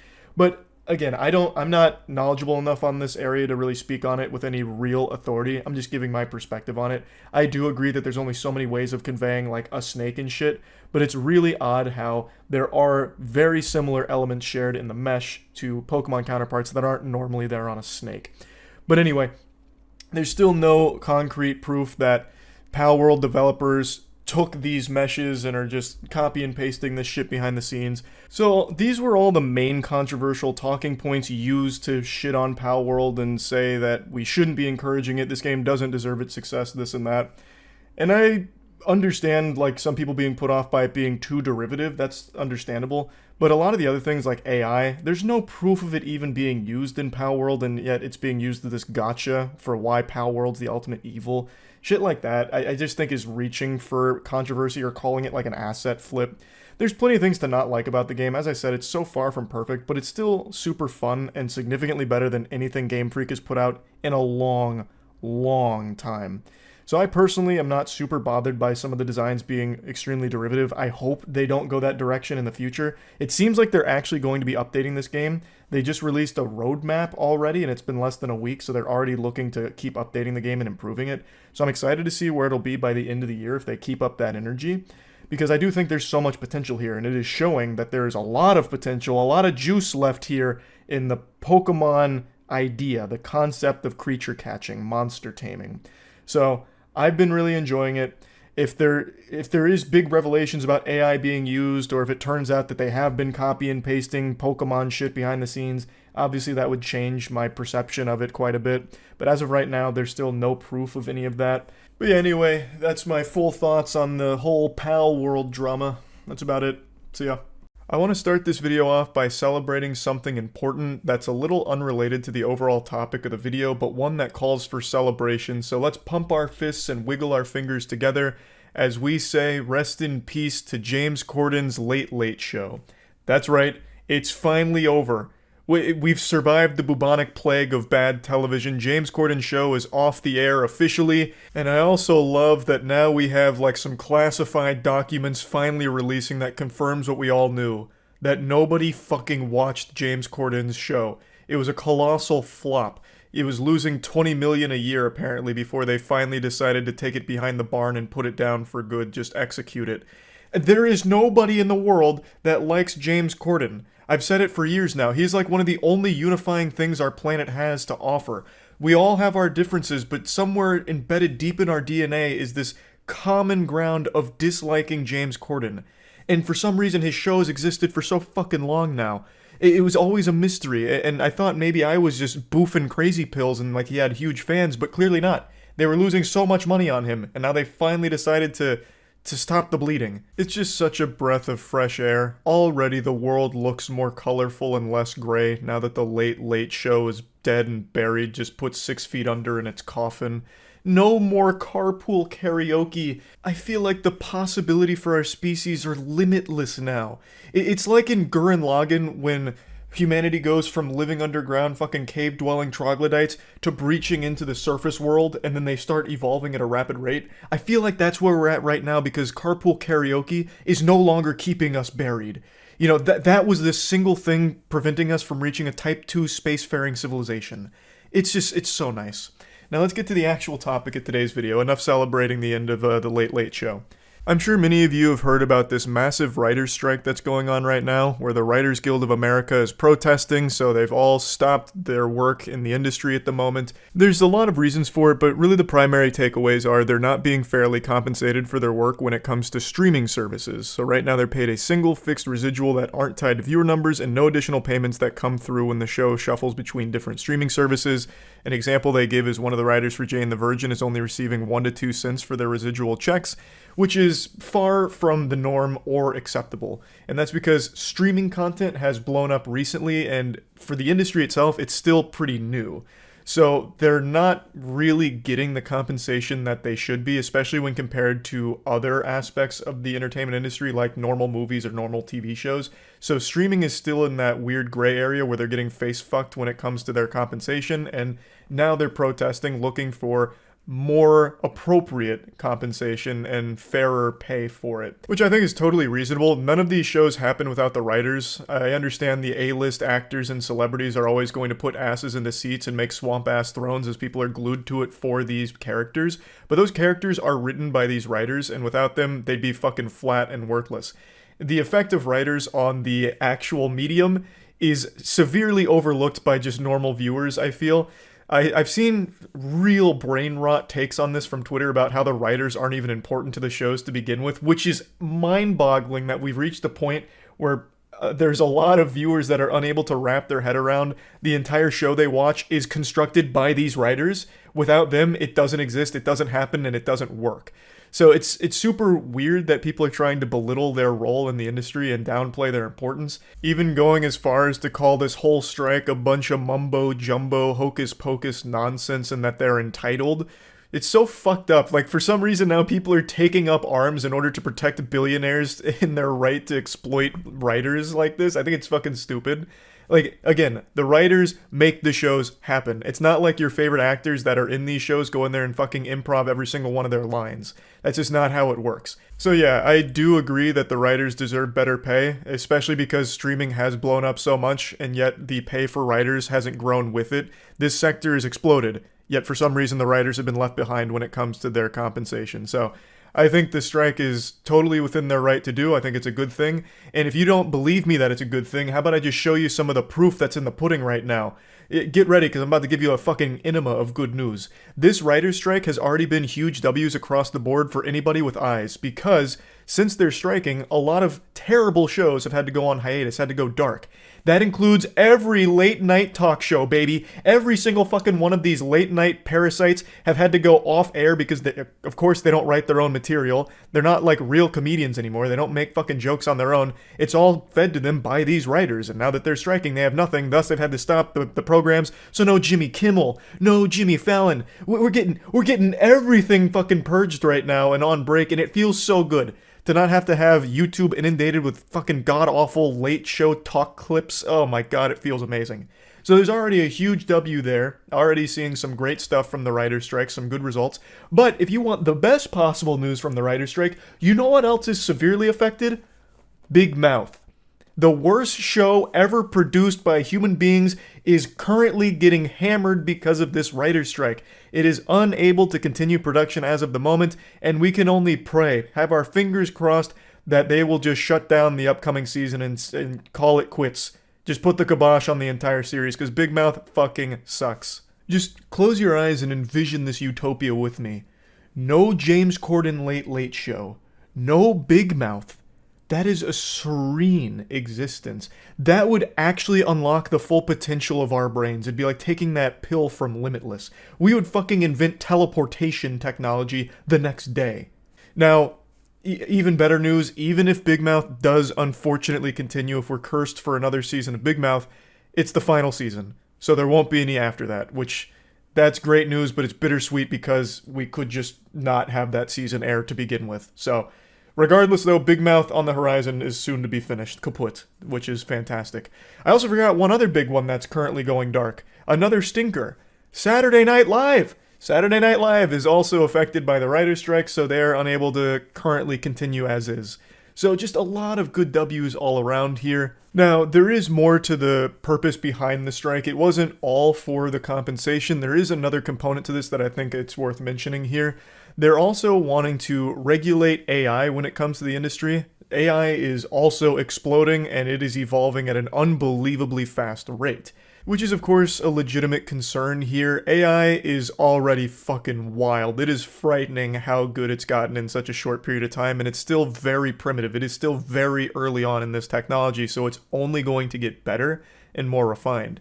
So what the Writers Guild is looking for here is some regulation where the AI can't be trained off of their works. Their works would be protected, so that way the AI can't be building models based around their scripts, can't be like generating scripts of their own based on their work, and also they can't really be using AI to go through and change some of their work or undermine it and shit like that. It's just looking for some level of protection for the writers. It doesn't seem like they're trying to completely outlaw it, make it illegal when it comes to AI in the writing room, or forbid it entirely, because AI can be used as a good tool for writers as well. It's just looking for some level of like regulation or just some openness to discuss how they can utilize AI in different ways there.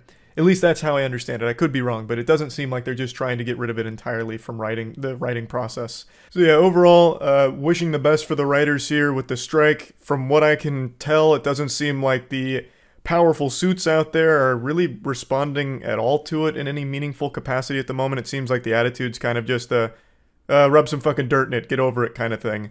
But I guess we'll see how that goes when their biggest programs start to feel the effects of the strike, because the WGA is huge. They do a lot of writing. So I guess we'll see how everything plays out, but just want to talk about it a little bit. That's it. See ya. This is a bit of an older story I want to cover today, but it's one that I still think of from time to time because of its absurdity.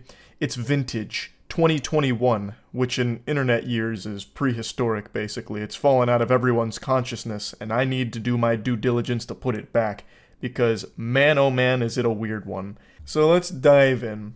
It all started in early 2021 when a young teenage girl started to receive really mean text messages from an anonymous troll, and she was getting cyberbullied through these messages for quite some time. Her boyfriend then started to get the same messages. They were extremely personal, they were extremely nasty, constantly telling her to kill herself, this and that.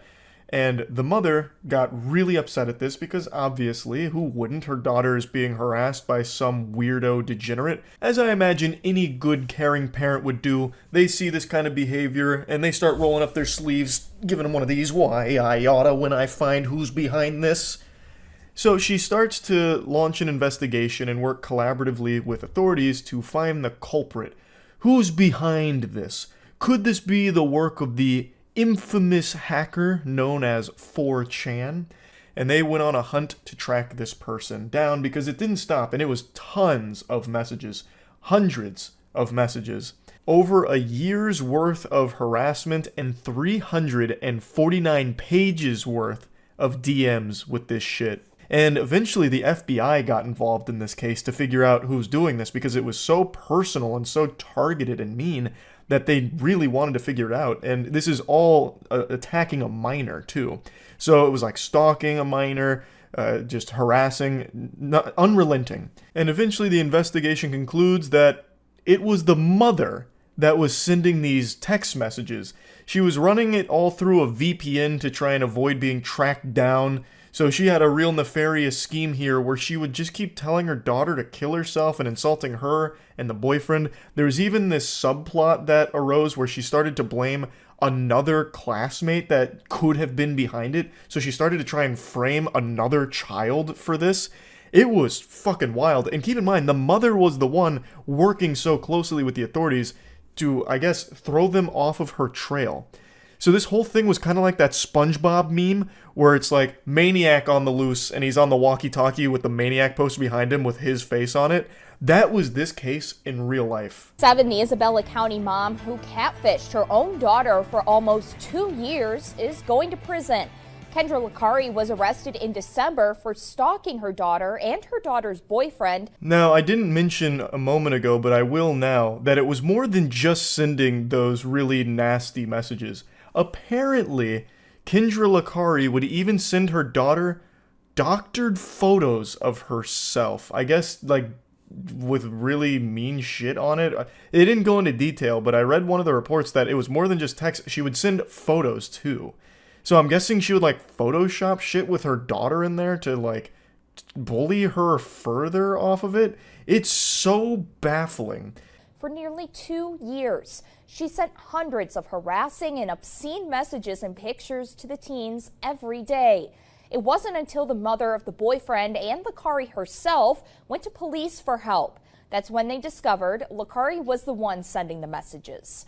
Police also found she tried to frame a third teen as the one sending those messages. Today in court, she was sentenced to up to 5 years in prison. So she'll spend at least 19 months in prison for all of this. And what's even wilder is that there's still no explanation for why. What was her motive? Why would she do this? This is some huge fucking hater energy. She's waking up real early in the morning to have extra time to hate her own daughter. She would send up to 12 text messages a day, every day, all just shitting on her daughter and her daughter's boyfriend. It doesn't seem like there's anything to gain out of this except for making your daughter scared and miserable and potentially traumatizing her, because her daughter is a very young teenager during all of this. So I can't imagine what her motivation was, and she's never explained or elaborated on what the plan was.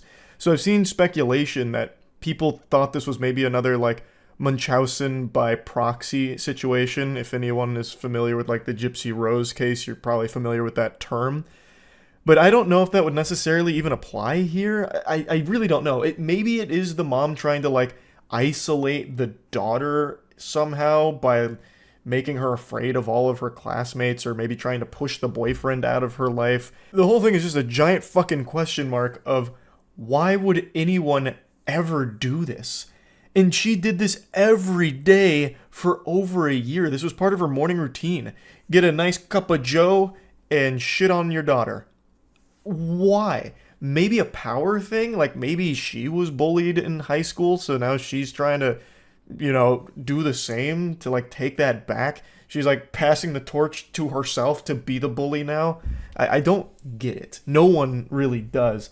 And she has not said why. At least not from what I've found. All you can find is speculation and theories on what the motive could possibly be.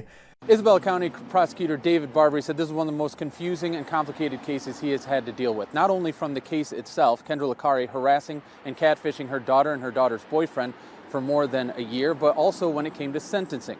When it comes to sentencing, they hope to let the victims have a say. But the two victims here, Licari's daughter, she's hoping for leniency. She didn't want to feel responsible for putting her mom in prison. The other victim, her boyfriend, their family wanted the book thrown at Licari. That's another super fucked up component to all of this, because not only was the daughter the victim of this relentless harassment campaign from her own mother, but now her mother is going to be going away to prison because of all of it. So now she's going to be growing up without her mom around for quite some time. It's just a really sad situation. I don't know why the mom did this, and also why she refuses to elaborate on what she was fucking thinking. She openly admitted to all of it, and she apologized saying she doesn't want to hurt anybody else, but she still has never said why she did it in the first place and continued doing it for so long. It just, I don't understand. Maybe she was like, beta testing her shit talk for her League of Legends solo queue games, so she'd, like, use her daughter as a guinea pig. Like, let's see how my daughter reacts when I tell her this. Not enough tears. I'm gonna have to go harder. I need to make sure that all the dog shit players in my lobby feel really bad. I need to make sure my trash talk is S tier. But anyway, she pled guilty to 2 counts of stalking a minor, and she's going to prison for some time now. And it's just a really weird situation, obviously, but it merely makes you think.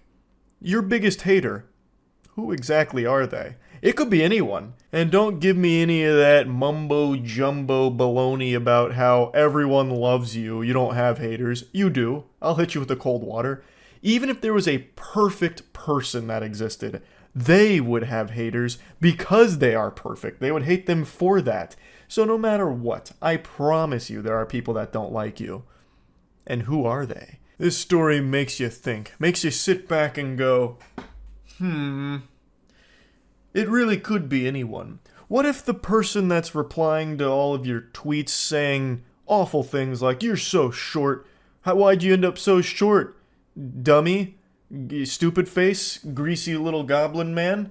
What if that person is actually my own mother? Or father? What if they're both in on it? What if they both have alt accounts where they're constantly spamming my shit, pointing out every insecurity that I could possibly ever have? Could be. You never know. As is clear here. So yeah, anyway, that's really about it. So yeah. They say imitation is the greatest form of flattery, but I disagree. I think the greatest form of flattery is this. That's that Donnie from Wild Thornberrys type riz. But when does imitation go too far? When is it no longer an homage, but instead tiptoes over the line into plagiarism? That's what we'll be analyzing today, and by that I mean I learned about 2 channels that have blatantly plagiarized another YouTuber. I saw this right before going to bed tonight. I'm kidding, because I didn't fall asleep. As you can clearly tell, it's 6 a.m. I've been up all night again. Insomnia is here again, doing that to my damn little butt cheeks over here, and I'm tired of it. But as I was trying to fall asleep and then ended up giving up looking at my phone, I saw that there's a bit of a hoopla about this plagiarism thing going on right now. And you're never going to be able to get rid of all the plagiarism on YouTube because it is a rampant issue, but I always think it's nice when people do find bad actors like this just blatantly stealing their work. But as I was looking into this big developing story here, I learned a lot of twists, not only about the original video creator, but also the ones that allegedly plagiarized. Let's go ahead and take a look at the first one before diving into a bit more about the original video as well. So if your views are low or you're scared of demonetization, listen up, because I'm going to tell you the 8 biggest changes of the YouTube algorithm, starting with change number 1, Gemini. So it's fully official. Okay, the YouTube algorithm is now powered by Gemini AI. This one is egregious. They didn't even bother doing the bare minimum of changing a single word from the original script. So this comes from a YouTuber named Rume Ro, and the YouTuber that's copying his video is someone named Belmont. Now this is a guru who is also selling a course. Now I use the word guru real loosey-goosey because that's how these fucking dweebs refer to themselves as. They're scammers, basically. Case in point, if you're going to be purchasing a course from someone on YouTube trying to give you the secrets, bestow upon you the ancient wisdom of success online, just know you're most likely not going to be finding the fountain of youth there. You're probably getting a big load of fucking barnacles. I've never even heard of a course that one of these dorks was selling that was ever even remotely helpful in any way, shape, or form. When it comes to this subject matter, I know in like the fitness space, there's a lot of YouTubers that have courses that are very popular, very successful. I'm talking specifically about this garbage where they have these videos, usually just like a bunch of regurgitated information. In this case, they are literally copying someone else's information in order to try and hawk a course. But like usually it's just some dog shit where they're like, "Yar matey, so you want to get YouTube views? Well, you're gonna have to fork over the funky digits on the back of that credit card for this fucking PowerPoint I threw together haphazardly." It's all trash. Now, an interesting little fun fact, a little tidbit of lore, in the only Belmont video I've watched, he has a gold YouTube play button behind him for a channel called Serum. So I looked it up, and that's this channel right here, and that's definitely him. Basically, this channel is Sniper Wolf. If Sniper Wolf was a guy who's a huge dweeb. And he hasn't posted in over a year, but he had 4.5 million subscribers. I don't know why he stopped posting. I looked into it, and there's a lot of theories. Apparently, a lot of people seem to believe that he was demonetized at some point, so he abandoned the channel. It's certainly possible, but it's just a theory, a little game theory there. But what's not a theory is that this guy just blatantly plagiarized that video. I guess he's made his triumphant return. No longer is he Serum. Now he's Belmont. And he just takes other YouTubers' videos word for word as his own. Yippee, welcome home. Now, for those of you that don't know what Gemini is, it's pretty much Google's ChatGPT. And the job that YouTube gave Gemini is to analyze videos. So technically, it's no longer about tags, titles, or anything that's mattered before. Because of Gemini, now it's what you say, how you say it, and what you show. Like the actual visuals of your video. It understands the tone. If your video is supposed to be sad, it understands it. If being sarcastic, it also understands. Gemini also analyzes behavior on the platform. Which takes me to number 2, trust score. It's actually fascinating how not only did he copy the script one-to-one, but he even copied the timing. It syncs up perfectly. He did exact intonation, exact timing of everything here for his blatant plagiarism. I've never seen that before. This is like the equivalent of taking someone else's homework, copying it, and not even changing the name on it when you submit it. It's fucking baffling. Typically, we're about to look at another case of plagiarism from the same YouTuber, actually. Not Belmont, but the same YouTuber had his work stolen by another channel as well, this time a much more popular channel. I'm actually kind of blown away by how brazen Belmont's plagiarism is. He's got a lot of other videos on his channel, and I imagine all of those are also plagiarized from other YouTubers as well. It seems like that's probably his shtick. I imagine the only reason the visuals aren't exactly the same is because he didn't want to take the extra 2 minutes it would take to crop out the YouTuber from those visuals, because he wanted to just shit and ship this as quickly as possible, a matter of minutes. So instead he just filled it with a bunch of probably stock videos for his points here. Now the next accused plagiarism patriot is Danny Y. Interestingly enough, it's the same topic that Belmont copied, that now Danny Y has a video on that's eerily similar to Rumero's. An interesting coinky-dink. If I had to spitball a guess at how that's possible, I would wager that douchebags like this probably consult ChatGPT for what videos they should steal, and right now ChatGPT is recommending that one from Rumero. That would be my guess. Now, Danny Y's video is a little less obvious than Belmont's. He does change some words around, and he does change the order in which the information is presented. Instead of following the exact blueprint one-to-one of Rumero's original video, he changes where it goes. But watching them both back-to-back, it is still fundamentally the exact same piece of content. Now, another explanation here.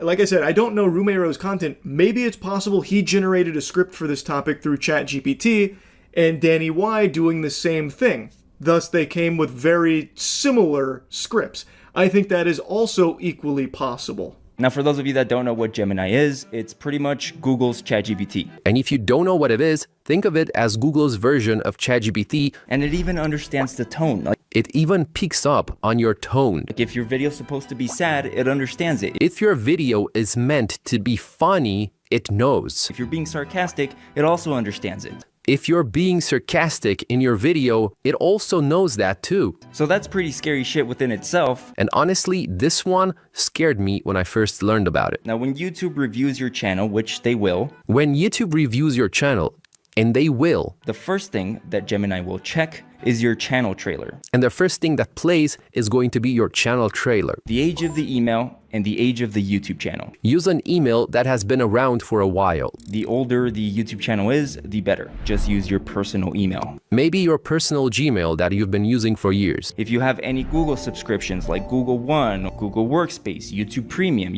any of those subscriptions, the better it is. Even better, if you have Google subscriptions like YouTube Premium, Google One, or Workspace, that's extra proof. Right, you want to show Gemini and YouTube that you're a human, and a human doesn't start YouTube by uploading every single day. You're basically showing the algorithm that you're a real human. This one's a bit trickier because he does change the words around, and he does change the order around, but all of the information from Rumero's is still present here, including his advice that he gives in the original, so it does still seem a bit stinky here that maybe he had grabbed his script and had AI rewrite it a bit for his video. And, there's only so many ways of conveying information if the information is accurate, but this goes a little bit beyond that, where it's not just conveying similar information, he's doing it basically very, very, very similarly to how Rumero's video covered it. Now, I had that theory that maybe Rumero generated an AI script and Danny Y did the same on the same topic, which is why they'd be similar. And I think there's even more meat to that theory because I did some digging on Rumero's channel. If we go ahead and just search up the title of one of these articles and we throw it onto YouTube, we will be able to find YouTube channels like this one, Hip Hop Daily. So if we click on it and we click on their videos, we can see that their views are not bad at all. Now moving on to step number 2, which is scripting your entire video. Now there's a few rules for this, right? I have a lot of beginners come to me and they show me their videos and they're only like a minute or 2 minutes long. And to be honest, I tell them every single time, might as well not post the videos, because with AI, there is no excuse for you not to make a video over 10 minutes. YouTube clearly favors, and this is my opinion, YouTube clearly favors YouTube channels and YouTube videos that are over 10 minutes. So here's an example of how easy it is to script write. Oh my goodness, he's giving the keys to the kingdom, the Krabby Patty secret formula to the ultimate slop. Step 1, look at other YouTubers' content. Step 2, basically steal it. So he's like, look at these channels. You can see their views are doing well, so this is a successful niche. So you want to aim for basically copying the same topics because you can see that it has a track record of doing well here. So step 2, use AI to make your script for you.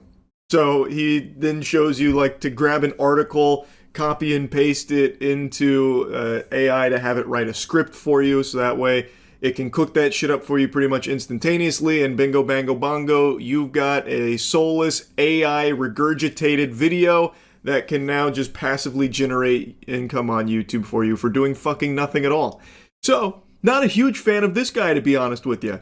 Yes, I do think he was plagiarized in the first instance, and honestly, I am leaning more towards Danny Y also taking his video as opposed to just getting a similar AI drivel script. And that's due to a couple of reasons I'll share with you. But as far as creators getting plagiarized goes, this one doesn't move my heart all that much. This is a world's smallest violin moment for sure, because he himself also kind of preaches the same thing to his students about, like, look at all these other channels and basically do what they do using AI to do it for you.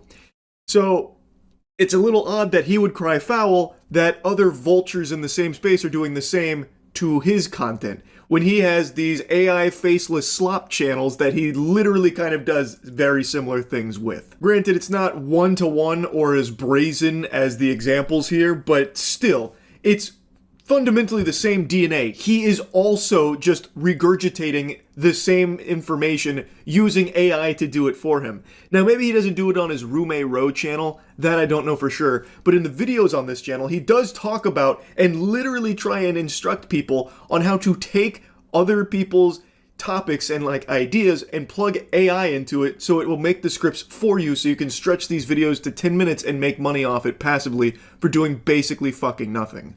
So, not exactly like the best creator to be talking about being plagiarized, if I'm being honest, but I do still find it to be an interesting topic nonetheless. And like I said, I do think it's obvious in Belmont's case that he just one-to-one stole the video. I do also think Danny Y most likely had AI spit out a script from Rumero's video as opposed to just covering a similar topic. And that leads us to the next change, one that got thousands of channels deleted just last month. YouTube now probably gives every channel a hidden score. They don't show it to you, but it probably exists. And it controls everything. I call it your trust score. Think of it like a credit score, but for your trust score? Where have I heard that nomenclature before? Do that, but it's almost guaranteed that the amount of people that have done that, and this change was done about 2 weeks ago, which is why you've heard so much news of people getting their channels taken away. But I think I found a solution. Still not at the right timestamp, but basically in Danny Y's video, it's the exact same information. He changed some of the words and changed the order in which he presented it, but he's still basically just saying everything Rumero said, but in different order. But the most important part is that Gemini also analyzes your behavior on the platform. Which takes me to number 2, trust score. This has got to be one of the biggest changes that I've ever seen on YouTube. So this is the easiest way to explain trust score. So, from what I could tell, Danny Y wasn't the one that came up with the trust score. Watching both videos back to back, it's basically the same fucking thing.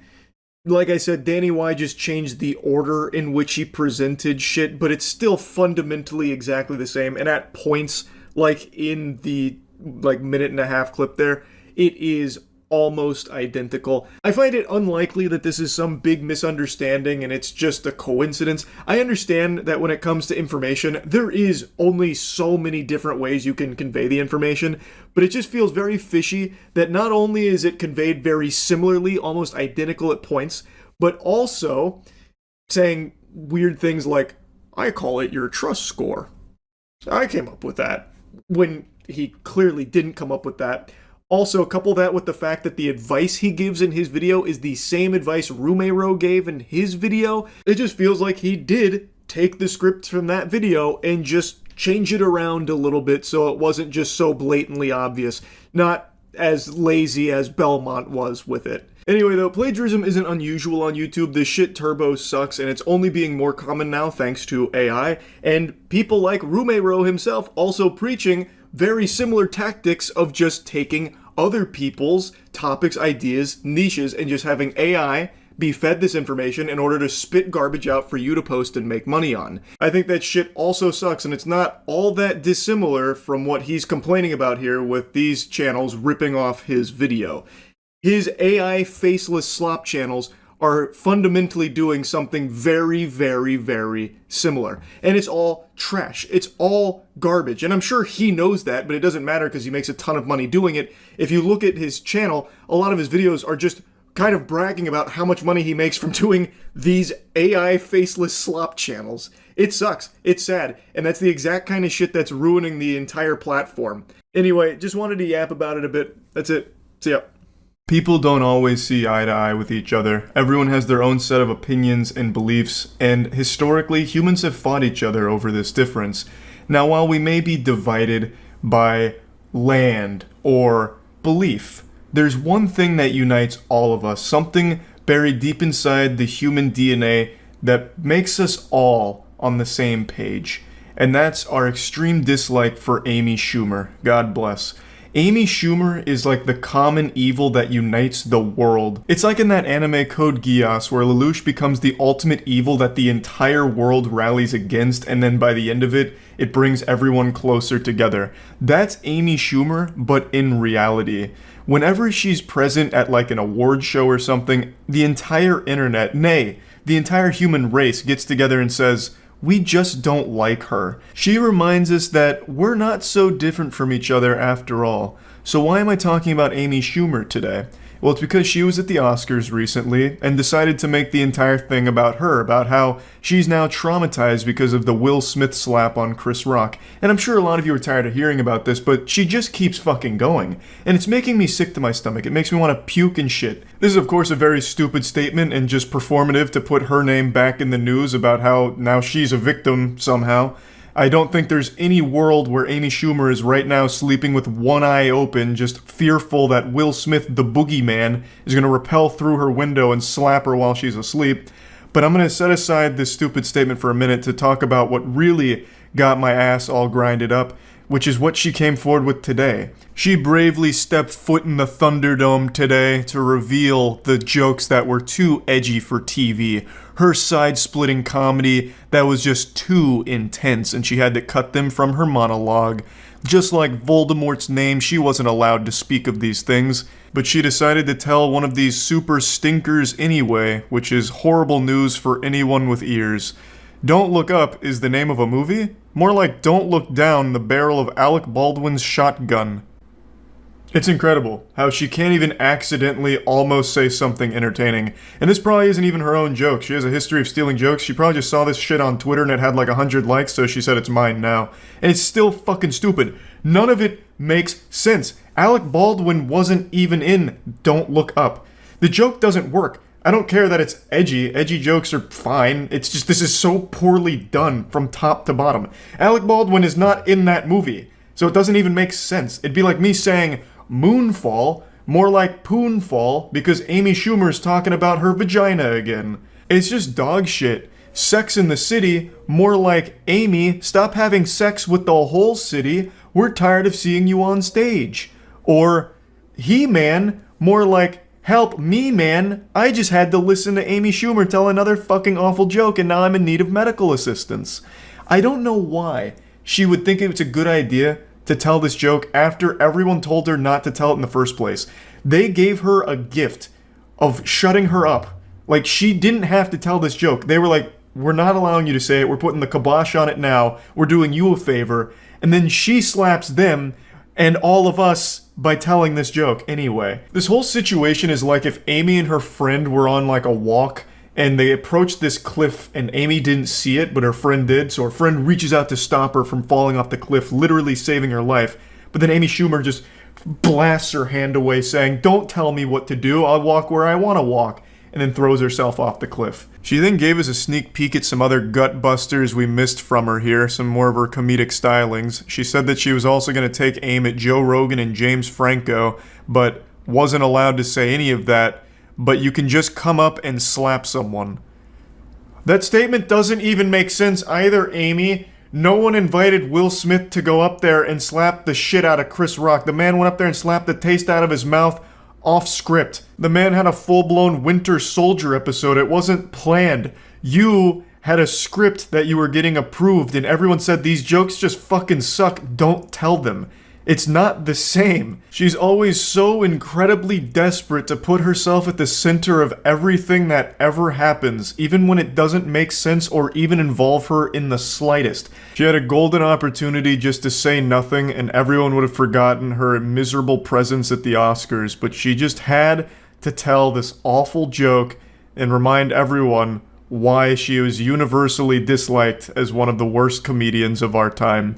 The only reason she ever even made it into the industry in the first place is because of getting a lucky spawn in life. She was born into a really rich and powerful family, and through leveraging those connections, she was able to make it to the big time. And it's one of the saddest stories in all of entertainment. But anyway, back to how traumatized Amy Schumer was from the slap. She said she's gonna need some time off to process it, and I think I speak for everyone in the world when I say, Amy, you take as much time as you need. If it's years, if it's forever, even, goddammit, you take that time until you feel better about what happened. We will all understand. No matter how long it takes. No, it should take a very long time to recover from something like that. So, wishing you the best in that road to overcoming that experience at the Oscars, having to watch that, and yeah, that's about it. So yeah. You all know I'm a big fan of conspiracy theories, as long as they're harmless, fun ones such as, you know, reptilians controlling the world, talking about like zippers on the sides of some powerful people's necks that reveal a giant lizard underneath the human skin suit. Flat Earth is always a classic fun one to play with. But then there's they're very dangerous ones, and I think one of them that's really taking a huge upswing in the amount of people that believe it is 5G causing the coronavirus. A month ago, this was a fucking joke across the entire internet. But now, in the last month, everyone's quarantined, locked down, desperate, bored, and I think they're getting fucking dumber. Because there's so many people that are now unironically believing 5G is the cause of coronavirus that I actually can't believe it. These same people probably believe chocolate milk comes from brown cows. It takes mere minutes of research outside of Facebook anti-vax groups, actual scientific research. It takes only minutes to immediately disprove that and find there is no connection between 5G towers and coronavirus. That shouldn't be shocking to the majority of people, but to some people, I'm speaking blasphemy. I am a puppet of the Illuminati to some people for saying that, because these people see the truth. These high school dropouts that failed every fucking course, no, they're the ones that understand the 5G connection to coronavirus, not the scientists, not the experts. These fucking limp-dicked fucking idiots sitting in their basement for fear that the government's listening to them through their alarm clock so they have a tinfoil hat and condom on. Those are the real intellectuals. And they're spreading this kind of shit on the internet, which is laughable and it's fun to make fun of. But now they're starting to set cell phone towers on fire? It's fucking crazy. It's getting actually dangerous now. So, how did this start? I'm not here to be a fucking science professor, so I'm not going to tackle every angle of this. I'm just going to point out the most common and the most obvious fallacies in this logic of 5G being the coronavirus culprit, the one that's really controlling it all, and how the government, big brothers, got us under their thumb. They don't want us to see the earth is really flat, so they're using coronavirus to keep us inside and erect more 5G towers. we'll start with the origin of this conspiracy, at least in regards to coronavirus. In China, Wuhan, a 5G tower was rolled out at the end of 2019, so just a little bit before coronavirus broke out, and people are attributing the tower as the cause. That is ground zero of coronavirus. The tower caused it. That's pretty much where that logic ends. And then as it spread to the United States, they're saying the 5G towers are the cause of coronavirus in the US. Not because it's contagious through, spreading and being around people, but because the towers themselves are emitting too much radiation and it's causing the coronavirus. And the coronavirus itself isn't even real. It's a made-up hoax to cover for radiation poisoning. I've spent a few hours researching the conspiracy theory and looking around what everyone says on Twitter in these circles that truly believe this stuff, and they seem to all agree that coronavirus itself isn't real. What it is just radiation sickness, because the symptoms of radiation sickness are similar to those that are being reported with coronavirus. So that's basically the whole conspiracy in a nutshell. And it is fucking ridiculous. So 5G towers have existed in the US since early 2019. While the idea of 5G has existed much longer, and most people seem to think we've had 5G for longer, we really didn't start getting 5G until early 2019 with actual towers and everything being built around the US. Those aren't make-believe. That's not like Tooth Fairy shit. It's real. You can go see those 5G towers in the real world, in person. It's not smoke and mirrors, no magic tricks. That shit is there, and it has been there since 2019. There were no cases of coronavirus in the US throughout all of 2019. And there were no cases of coronavirus in the US until the China incident where coronavirus started to explode. And then, you know how the story goes from there. It spread throughout the entire world. But they seem to think that it's not actually spreading from human to human contact. It's being transmitted via the beams from the towers of 5G. That seems to be their accepted belief. I'm going to immediately poke a hole in that. Israel has 7,400 cases of coronavirus with 39 dead. Israel has no 5G towers. None. So how the fuck can that happen by this logic? Some enlightened Twitter users will be quick to point out that the radiation sickness was transferred. Someone who was infected by a tower in the US or some other part of the world traveled to Israel and started spreading it that way. Well, that's impossible via your radiation sickness hypothesis because radiation sickness isn't contagious. You watched Chernobyl on HBO and you think you understand everything there is to know about radiation. Well, I'll tell you one thing Chernobyl got wrong. You are not some kind of walking fucking virus with radiation sickness. If someone you know has radiation sickness, they cannot transfer that onto you. If their entire fucking clothes, their entire wardrobe is covered in dense radiation and they try and suffocate you with that, maybe. But as a whole, radiation sickness itself is not contagious. So you'd have to immediately throw out the radiation sickness hypothesis because it wouldn't be able to spread. It'd have to be coronavirus, which does exist and is very, very contagious, which is why people are being ordered to stay inside. If it was radiation poisoning, radiation sickness, it wouldn't matter if you were around 1,000 people. No one is going to catch that from you. It's easy to poke 1,000 different holes into this 5G coronavirus conspiracy. You can turn this shit into a fucking pincushion because it is so weak. But so many people still believe it just because I think they want to. They want to believe it's something bigger, like some grand conspiracy, just the man trying to keep them down or something. It's so silly. If you look into it yourself, it's going to be hard not to laugh at it because the leaps and these conclusions they draw are so nonsensical.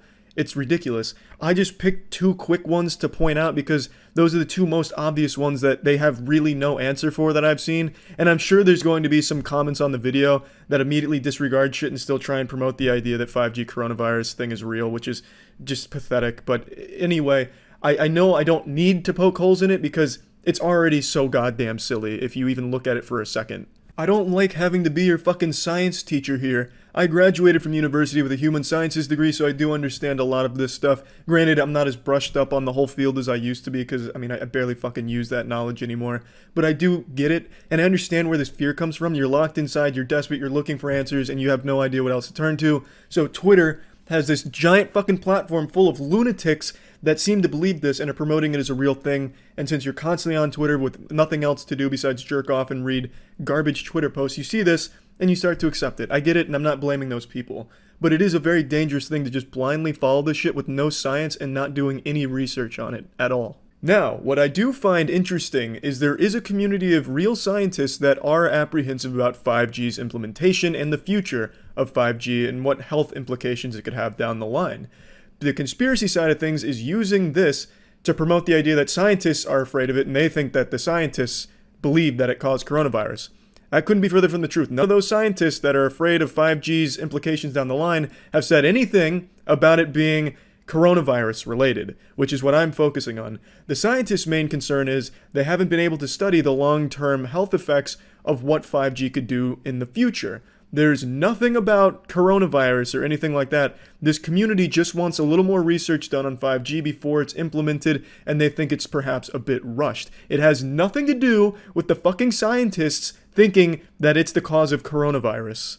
Again, this isn't a small community either. If you look up any 5G video on YouTube right now, it's overwhelmingly disliked with thousands of comments saying, "This is bullshit, don't trust them, rise up sheeple, it's time we take back our lives, don't let them control our minds, don't let anyone tell you what to believe," as they're being told what to believe by somebody else. I'm all for questioning the media and questioning sources and doing a lot of research to form your opinions, but I find it seriously hypocritical how this community keeps saying, "Don't trust anyone, but trust me."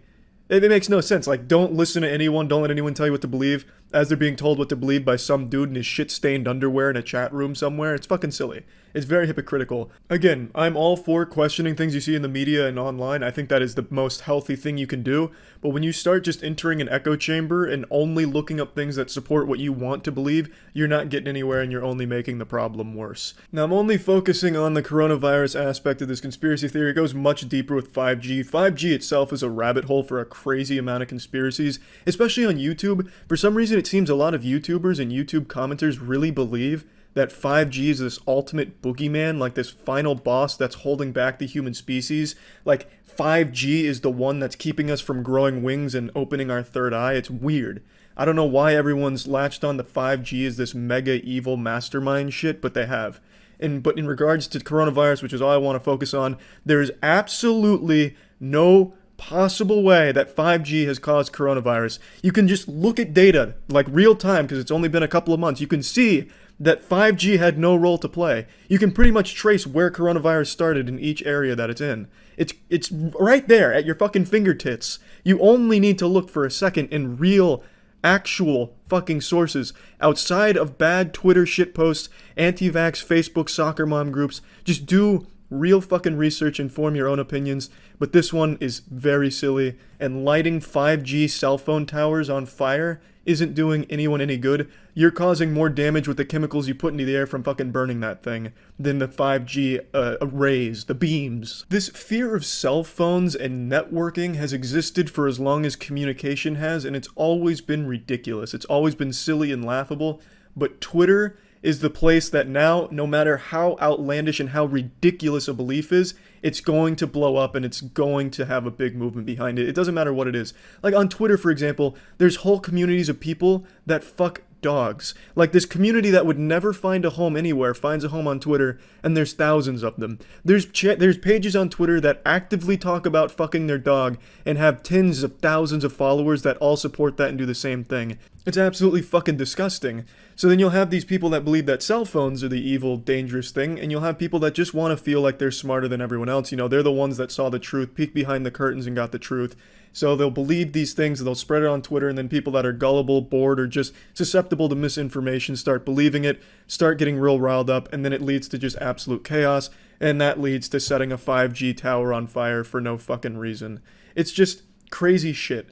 I don't get why people are targeting 5G for coronavirus specifically, because there's really nothing there. The only piece of evidence that's even remotely true is that there was a 5G tower built in Wuhan a couple months before coronavirus outbreak. There's another thing I see tossed around how this one's just so fucking stupid.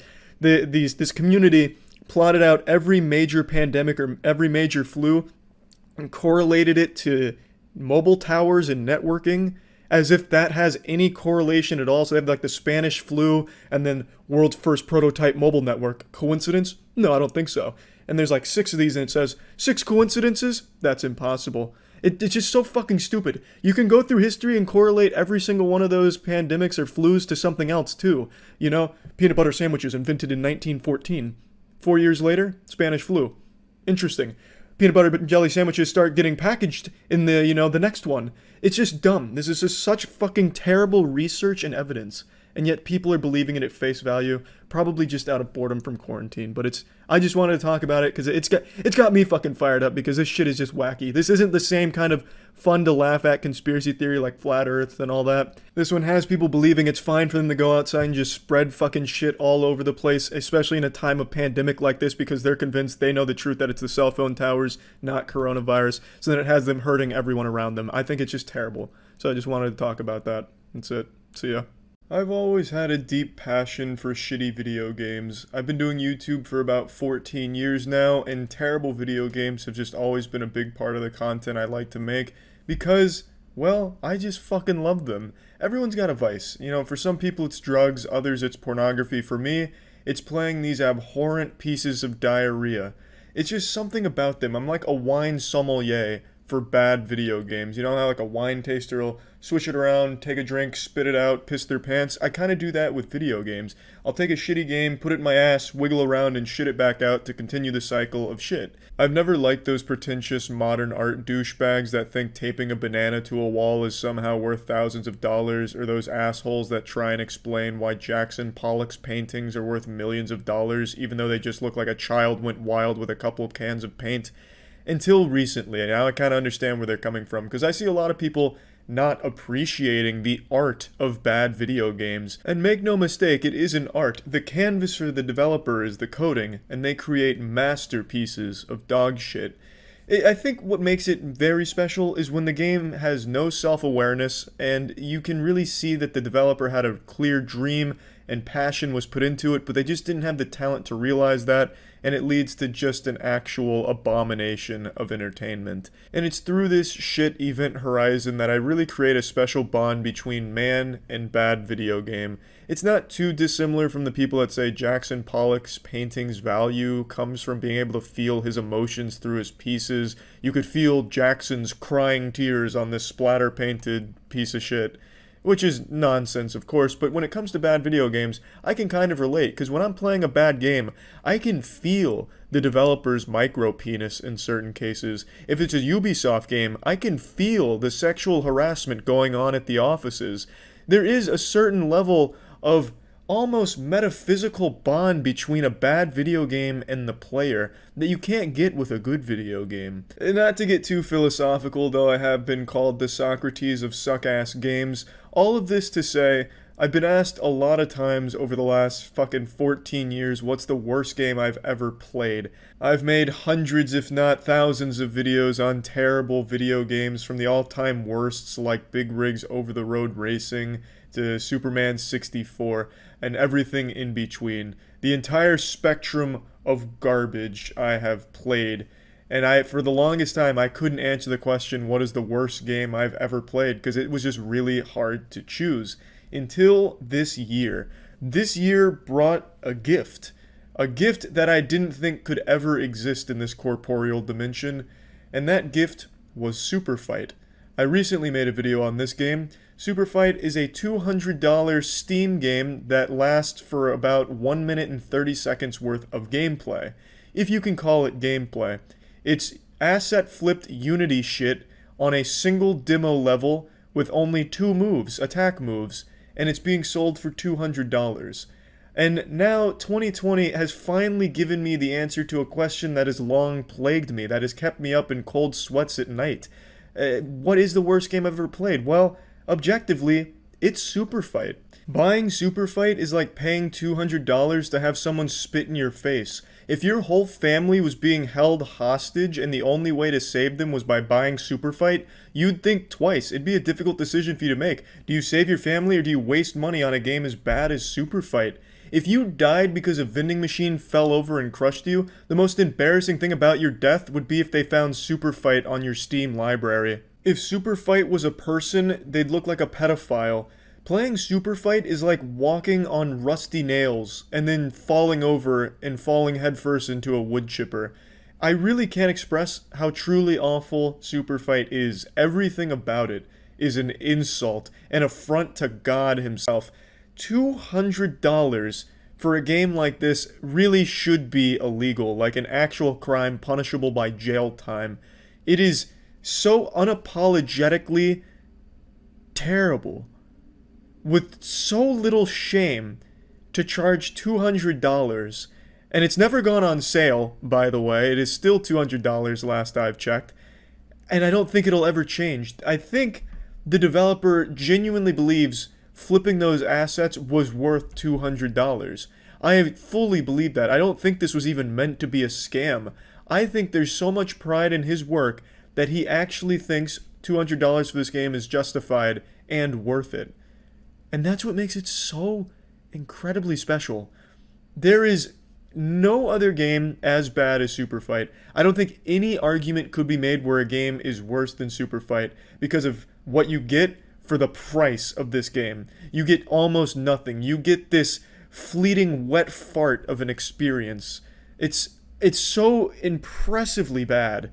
I just really can't stop thinking about it. Whenever someone brings up something bad, it's like, yeah, that's a shitty game, but it's no Super Fight.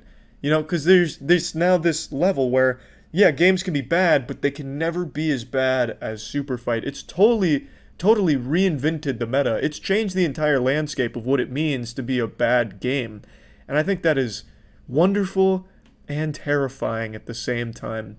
So yeah, I just wanted to answer this question once and for all. What is the worst game I've played? It's Super Fight. And to be honest, I actually don't think any game will ever be as bad as Super Fight, at least not on accident. Yes, I'm sure some edgelord meme god or something can come along and make some bad fucking $500 Unity flipped game just to hold that title of this game's so bad and look at this price.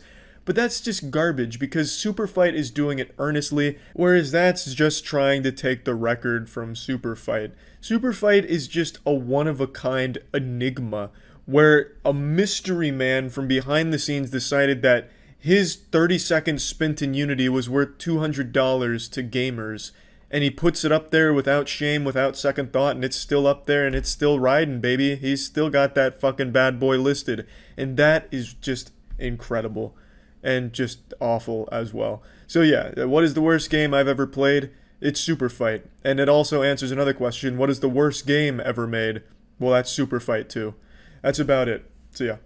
Yeah, I love conspiracy theories, but this shit is getting out of hand. There's a new insane conspiracy every single day, just some wacky, goofy shit. I wouldn't be surprised if there's a fucking group on Twitter that thinks Reptar cereal is the instrument of Hillary Clinton to brainwash children into worshiping the devil or some garbage. You see it all over the internet every single day with these people that like to think that they're so special and intellectually enlightened that they have opened their third, fourth, and fifth eye, they've awakened their Sharingan, and now they're seeing the truth behind everything. There's nothing wrong with questioning things. It's extremely healthy and extremely important to do, but when you question every single thing ever and discredit science and come up with some actual diarrhea dog shit, maybe you're the crazy person. Like, you have people saying, water's evil. In fact, we've been lied to all our lives. The human body doesn't require water. In fact, water was cursed by Bill Gates over 3 millennia ago, and we're not even drinking water. We're drinking a mind control potion that Bill Gates has got to us.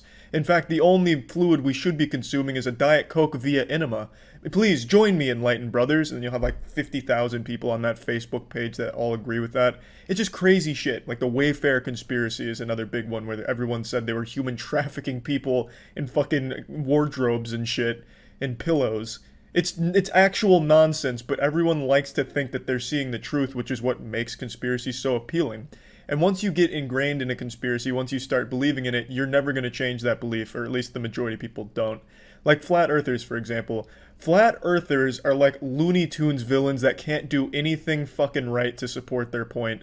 Flat earthers in their own documentaries have proven themselves wrong multiple times and then just throw that away.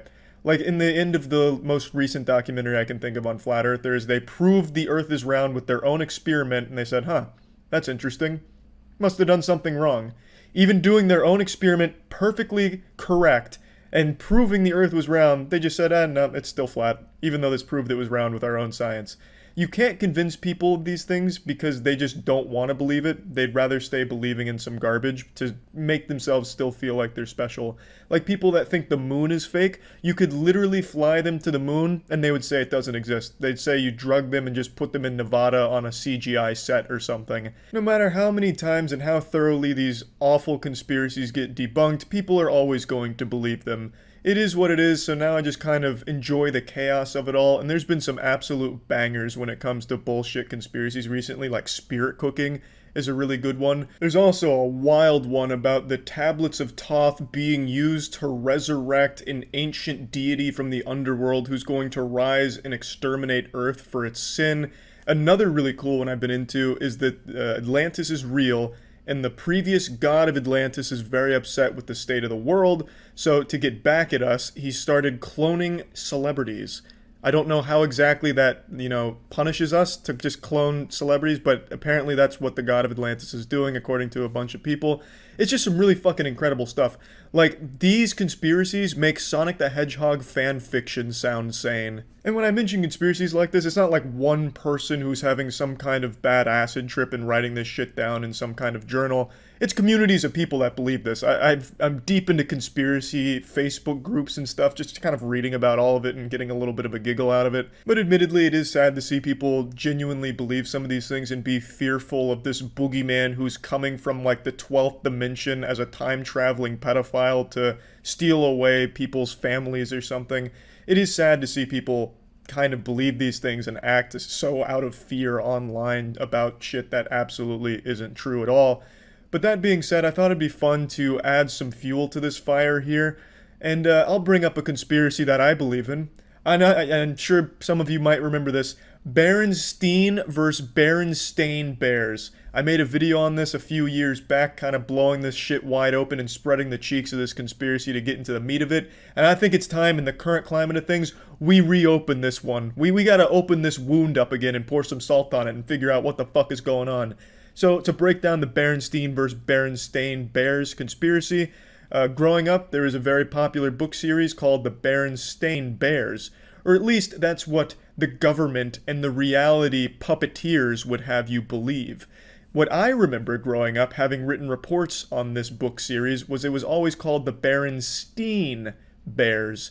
And the majority of people in my age range, 25 years old, also remember it as Berenstain Bears. However, if you check the so-called official records and the history of this planet, you'll realize that it's never been called the Berenstain Bears. It's always been Berenstain. There wasn't some kind of rebranding from Steen to Stain. It has always existed as the Berenstain Bears. When I learned about this, I went back through all of my Berenstain Bears books to see, for proof, look, it was called Berenstain, only to realize in shock and horror that my once authentic Berenstain Bears books had been subtly changed to Berenstain.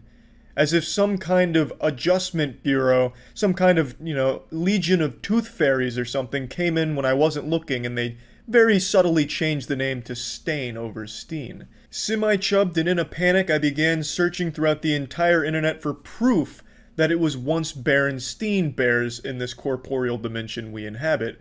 However, everything points to the fact that it was always Berenstain Bears. So then what's the explanation? Well, most people chalk this up to the Mandela effect. For those that don't know, the Mandela effect is when a large group of people remember events differently than they actually occurred.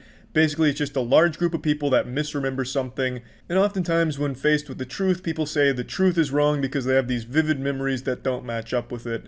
And yes, memories aren't the most reliable source when it comes to figuring out what's real and what actually happened. However, in this case, fuck you. I am not wrong. You can hold my nutsack in your goddamn mouth. It was definitely Berenstain Bears at some point over the last 25 years. Like I said, I used to write reports on these goddamn things, and I used to write it as Berenstain Bears, because I didn't know what the fuck steen was, but I knew what a stain was, obviously, because I was fucking staining my diapers with fucking shit constantly, so I knew what a stain was. So I'd write Berenstain, only to lose points on my reports, teachers just fucking scratching it out. Charlie, you're never gonna make it in college with this kind of garbage. Because they said it's not Stain, it's Steen, so I'd lose points, and then I got it really fucking ingrained in me that it's Berenstain instead of Stain. So this has like a personal connection with me. I fucking know it. I still believe it.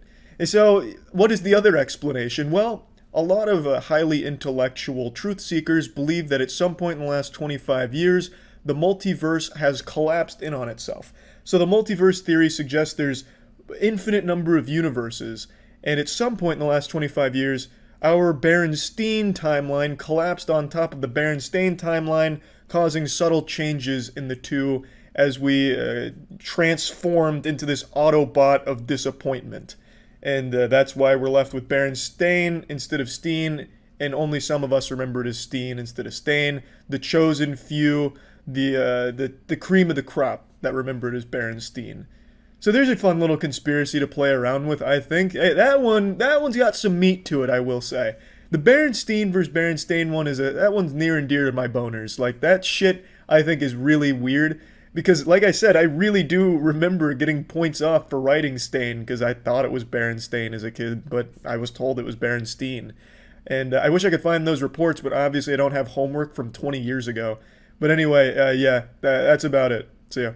Today I was feeling awfully nostalgic, so I rewatched the classic CNN clip where they asked the hard-hitting question, who is the mysterious hacker known as 4chan?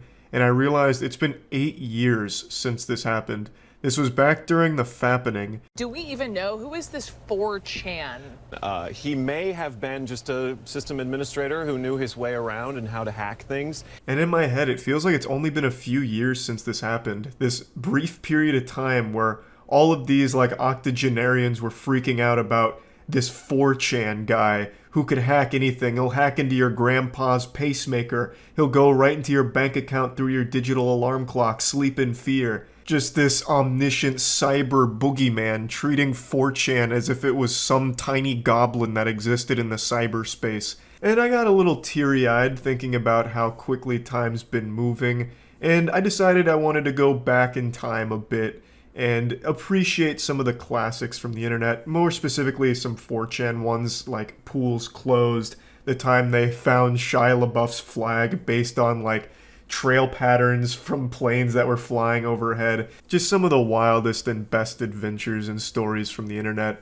And this one's not exactly old, but I want to talk about it anyway because I also dove back into this because I just really appreciate it. It comes from 4chan as well. This was last year. 4chan convinced some of QAnon that JFK Jr. had been revived and was going to be driving down some road in Dallas to announce his presidency with Donald Trump. And for over a month, no shit, over a month, people camped out at that road, waited at that road with like signs and shit, waiting for JFK Jr. to cruise through and wave to them and talk about him being the next president. It was fucking amazing. They full-hearted believed that JFK Jr. got revived by the fucking Dragon Balls or something and that he was coming through to say hi to them and announce his presidency. It was amazing. I'm getting sidetracked though. The point is, I went on a nostalgic bender going through like classic internet moments, and this of course led to me going back down the old rabbit hole of the shock sites that used to be so popular on the internet. Goatsy, Two Girls, One Cup, you know, all the classics. And that got me thinking about one that not many people seem to remember because I brought it up on stream before and people always hit me with question marks. It was a shock site that was really big when I was in middle school and really big in particular on Gears of War. It was a site called Rate My Poo. As the name indicates, it's a site where you have the ability as a user to rate shit. There's no false advertisement there. There's nothing misleading. It is as plain and simple as it gets. No clickbait. You are rating pictures of shit. And the pictures come from other users from all across the globe. It was honestly pretty touching to see people from all across the world put aside their differences and just appreciate poop together. You know, Rate My Poo was truly the thing that unified this planet. Nowadays, everything's a competition, so I definitely think there'd be some gamification of the rating system, people giving 1 stars to clearly really great shits and just tanking ratings, and it just wouldn't work anymore. But back in 2006, there was honor and integrity, and it was golden. Now, it was a site to rate poop, don't get me wrong, but it also was a shock site. Not just because you're like jump scared by so many pictures of feces, but because it was also part of like the Two Girls, One Cup network and everything like that, where all of these shock sites kind of fed into each other in a certain way. So on Rate My Poo, it would also be a portal to all the other shock sites, and Rate My Poo worked almost like a hub. It was basically like the main overworld in like an MMO, where it like feeds off into all the other side quests. Somehow Rate My Poo became the place where you would reach all the other shock sites with only like 1 or 2 clicks after rating a poop. And it would get a lot of people that way. Like, you'd go on there to rate a couple poops and shits, but then you'd accidentally go to, you know, like Mr. Hands or something without ever meaning to, because things would change. Like, things kept moving around when you would like rate shit. And of course there were pop-ups, and ad block wasn't super prevalent back in those days, so you'd accidentally click on something that would take you to one of the more extreme shock sites. Now, the way that people would enter Rate My Poo was pretty simple. No different than like a Rick roll, even by today's standards. People used to always go on Gears of War forums. There was a lot of different ones. But the main site I remember Rate My Poo claiming so many victims just taking their souls was the Gearsopedia forums. And on the Gearsopedia forums, they even had like a live chat with all of the users that you could all talk to each other back and forth on. So people would just slip the link in sometimes when they were talking to each other, and then they'd go there and be like, hey, dag nabbit, you got me. I looked at poop again, and I even rated a couple of them. I couldn't help myself, damn it. Or like in text posts on like the official Gears of War forums, they would leave like some post about a new glitch they discovered or something. And in the text post where it was going to be the proof, they would hyperlink the proof to be like, and here it is. And here it is would be hyperlinked, and you'd click here it is, and you'd go right to Rate My Poo. It was just a classic joke. So some good laughs were had with it. And I even remember one time when I first heard about the website, I was playing a ranked game and someone was talking about Rate My Poo, and I asked what that was, having a pretty good idea that it's a site where you rate poop, but they actually convinced me it wasn't. I was really big into the montage scene and like sniper montage and clips like that, and they convinced me that it actually stood for pop-offs only. So Rate My Pop-offs only. And they convinced me to visit it to check out a couple of their pop-offs on there. And I did, and that was my first exposure to Rate My Poo. At least I think it was my first one. I can't remember for sure, but I can't imagine that I would go to Rate My Poo twice by accident. You only really go there once by accident, and after that you're going there just to have fun and rate poop, I guess. But anyway, the thing is, this is a site that I will always remember fondly, just because of how prevalent it was in the community that I spent so much time in, and also because it was such a gateway to all the other shock sites. And I think it's downright criminal that not many people remember this site. Maybe it wasn't as popular as I remember it being, but god damn it, put some respect on its name. God rest its soul. From everything I've seen, it closed officially in 2019. So it actually had a pretty good ride. Though I did see a couple other reports that it constantly changed over the years, and it wasn't always Rate My Poo, so it would like direct to other things. But I think officially it closed in 2019, but who knows how mutilated it was before then. It may have lost its identity well before that point. But anyway, rest in peace, Rate My Poo, and I just wanted to share this story of a shock site that not many people remember, but I remember fondly. That's about it. See ya. I'm often asked 2 very important questions, both of which I'm going to answer today. And I'm not going to pull any punches. I'm going to be completely honest here. I'm going to hit you with the cold water. I'm going to put nails in your cereal, and you're just going to have to deal with the pain and eat the truth here. So the first question that I always get asked is, why am I so short? I don't really have a good answer for that one. That's more of a question for God than me. It's not like I chose to be 5'6". I didn't go into life's character creator and put the height slider all the way down. I just was cursed or blessed with 5'6" genetics, depending on how you look at it. Now, to go a bit deeper into the anus of this question, people will expand by asking, how do I deal with being short, and do I have any advice for shorter men? And I do have advice. You're short. Get over it. You have to accept that there's not a lot you can do about your height. You can butt chug milk from now until the day you die, and you won't gain an inch, a centimeter even. But you probably will gain some level of dairy intoxication. You just have to understand that sometimes it's not in the cards and it's out of your control. I mean, I guess you could do that wild leg lengthening surgery where they break your legs and then put a screw in there that gradually expands it by like 2 inches over the course of 6 months. And then you have like that giant medieval trap around your leg that looks like fucking Jimmy's face from Ed, Ed and Eddie. It's like this bear trap you wear around your legs where it like expands it from like the inside out. It's crazy. It looks like some wild mad scientist shit. So I guess that's an option if you're truly unhappy and insecure about your height, but my advice is just get over it. There's just no reason to be insecure over something you genuinely can't control. And yeah, maybe people make fun of you for your height. But you know what? They could find a ton of other things to insult you for too. I'm sure I could find a million ways to make fun of you that don't involve your height. In my head, that sounded a lot more uplifting and encouraging, but now that I've said it out loud, it just sounds like I'm fucking roasting you in particular. Wasn't my intention. The point is, as a short man, just don't let it bother you. Just become comfortable at your height, because it's gonna stay that way no matter what you do. You can't just sit there and scream like an anime character until you get bigger. It's just not going to happen. So just learn to accept it and learn to not be bothered by it. Being short isn't like social suicide or anything. It's not like people care that much. There's not gonna be a group of people that look at you and be like, oh my god, that dude's below the average male height. Get the fuck away from him. He's diseased. He's got cooties. Short man cooties. Like, no one really gives a fuck that much. Yeah, maybe they'll make a joke or two, but you know what? If you're comfortable, you will also laugh along with those jokes, I imagine, and find the humor in it. Much like everyone else does about other things. I don't know how short man rage is a real thing, but it definitely is, because I've seen quite a few short man rage moments, and it's wild to me. The most notable, of course, being Bagel Boss and all that, but point is, my advice, just accept you're not getting taller, and learn to just be okay with that. Easier said than done, I'm sure, but like, what the fuck are you gonna do about it? You can't make yourself taller. And now, this brings me to the second question. This is the one I definitely get asked the most out of pretty much any question these days. And it's one I've touched on multiple times, but I want to put it in this video where it's just all about giving advice.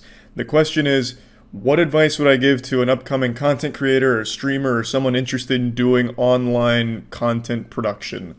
And I'm going to tell you the same thing I always say on stream. That stream, of course, being twitch.tv/moistcritical. Would absolutely love to see you in the chat. Come stop by to put a few extra inches on your penis. The thing I always say is that you need to accept that a lot of it boils down to getting lucky. If you go into this shit with the mindset of, I'm gonna be the next Mr. Beast, or I saw the Twitch leaks and now that I know top streamers are making millions, I'm gonna be a top streamer. Just like XQC and Soda Pop, and I'm gonna make millions upon millions. I'm gonna have 5 different girlfriends with huge fucking milkers. This shit's gonna be so easy. Time to be successful. If you go in with that mentality of, I'm gonna do this and I'm gonna blow the fuck up from it, you're probably going to fail. You're probably not going to get very far. You have to understand, even if you're making the best content the world's ever seen, you're producing nothing but genuine masterpieces, there's still a great chance no one ever finds them. You're competing with millions upon millions of other people doing the exact same shit of every second of every day. So let's say you post a YouTube video and it's perfect. Watching this YouTube video immediately just gives someone an orgasm. Like, it is able to reach through the computer screen and actually jerk you off. It is something the world has never seen before. That maybe gets like 20 views. Because you have so much shit going on around you, so much other content. Internet creation is so saturated, it takes nothing but pure luck to stand out. Even if you have like a marketing push, you're probably not going to see so much return off of that. And marketing push is a bad word for it, because typically what that boils down to is people just spamming their YouTube link in comments or spamming their Twitch streams in streamers' chats. And nobody ever clicks those. I'll tell you right now, 0 people ever click that shit. All that will do is make sure no one ever goes there, or just get you banned from chats and comments. Like, it just doesn't work. So there is very little you can do to help yourself blow up as an internet content creator. Now, one thing I see a lot of people mention is collaborations. You know, collabing with a bigger YouTuber or streamer to help your shit blow up. And that is a very effective way of getting things done and helping yourself grow. But that is another thing that boils down to just getting lucky. Who you know. Oh, you just happen to be the nephew of Darman and he lets you be in a video where you can shout out your channel. That's just being lucky again. The only thing, and this is the only thing I ever recommend, is consistency. That is the only thing you have control of. If you are consistently putting out good content, or even just shitty content, if you're just like consistently putting out shit, there's a better chance that you get lucky. But really, that's about as much as you can do to really help yourself in the internet content creation space. Now, I always recommend at least trying it, because it's a lot of fun. I think if you go into it with the mindset of, this looks fun, I want to try it, maybe I'll like it, then I think you will absolutely enjoy yourself, and maybe you get lucky and you become one of those streamers that pops off, or a YouTuber that blows up. So as long as you're having fun doing it, you're not like wasting time, and you're not going to be disappointed if you don't blow up. So I always say at least try it, but don't go in there expecting to be some kind of prodigy who's going to be the biggest internet star of all time, because that's just going to lead to disappointment. And definitely don't like quit your job and try it. I've seen a lot of people doing that during like lockdown and shit during quarantine. They were like, I'm quitting my fucking job, I'm downloading OBS, and I'm finally going to be the biggest streamer on the platform. And they'll do it for a month to 4 viewers and then like hate their life from it. You just need to do it as like a side thing. See if you like it, have fun doing it, and just enjoy it. Don't go in there expecting things. When I first started internet content creation, that wasn't even a word. It was just me making some videos and having some fun, and I got lucky.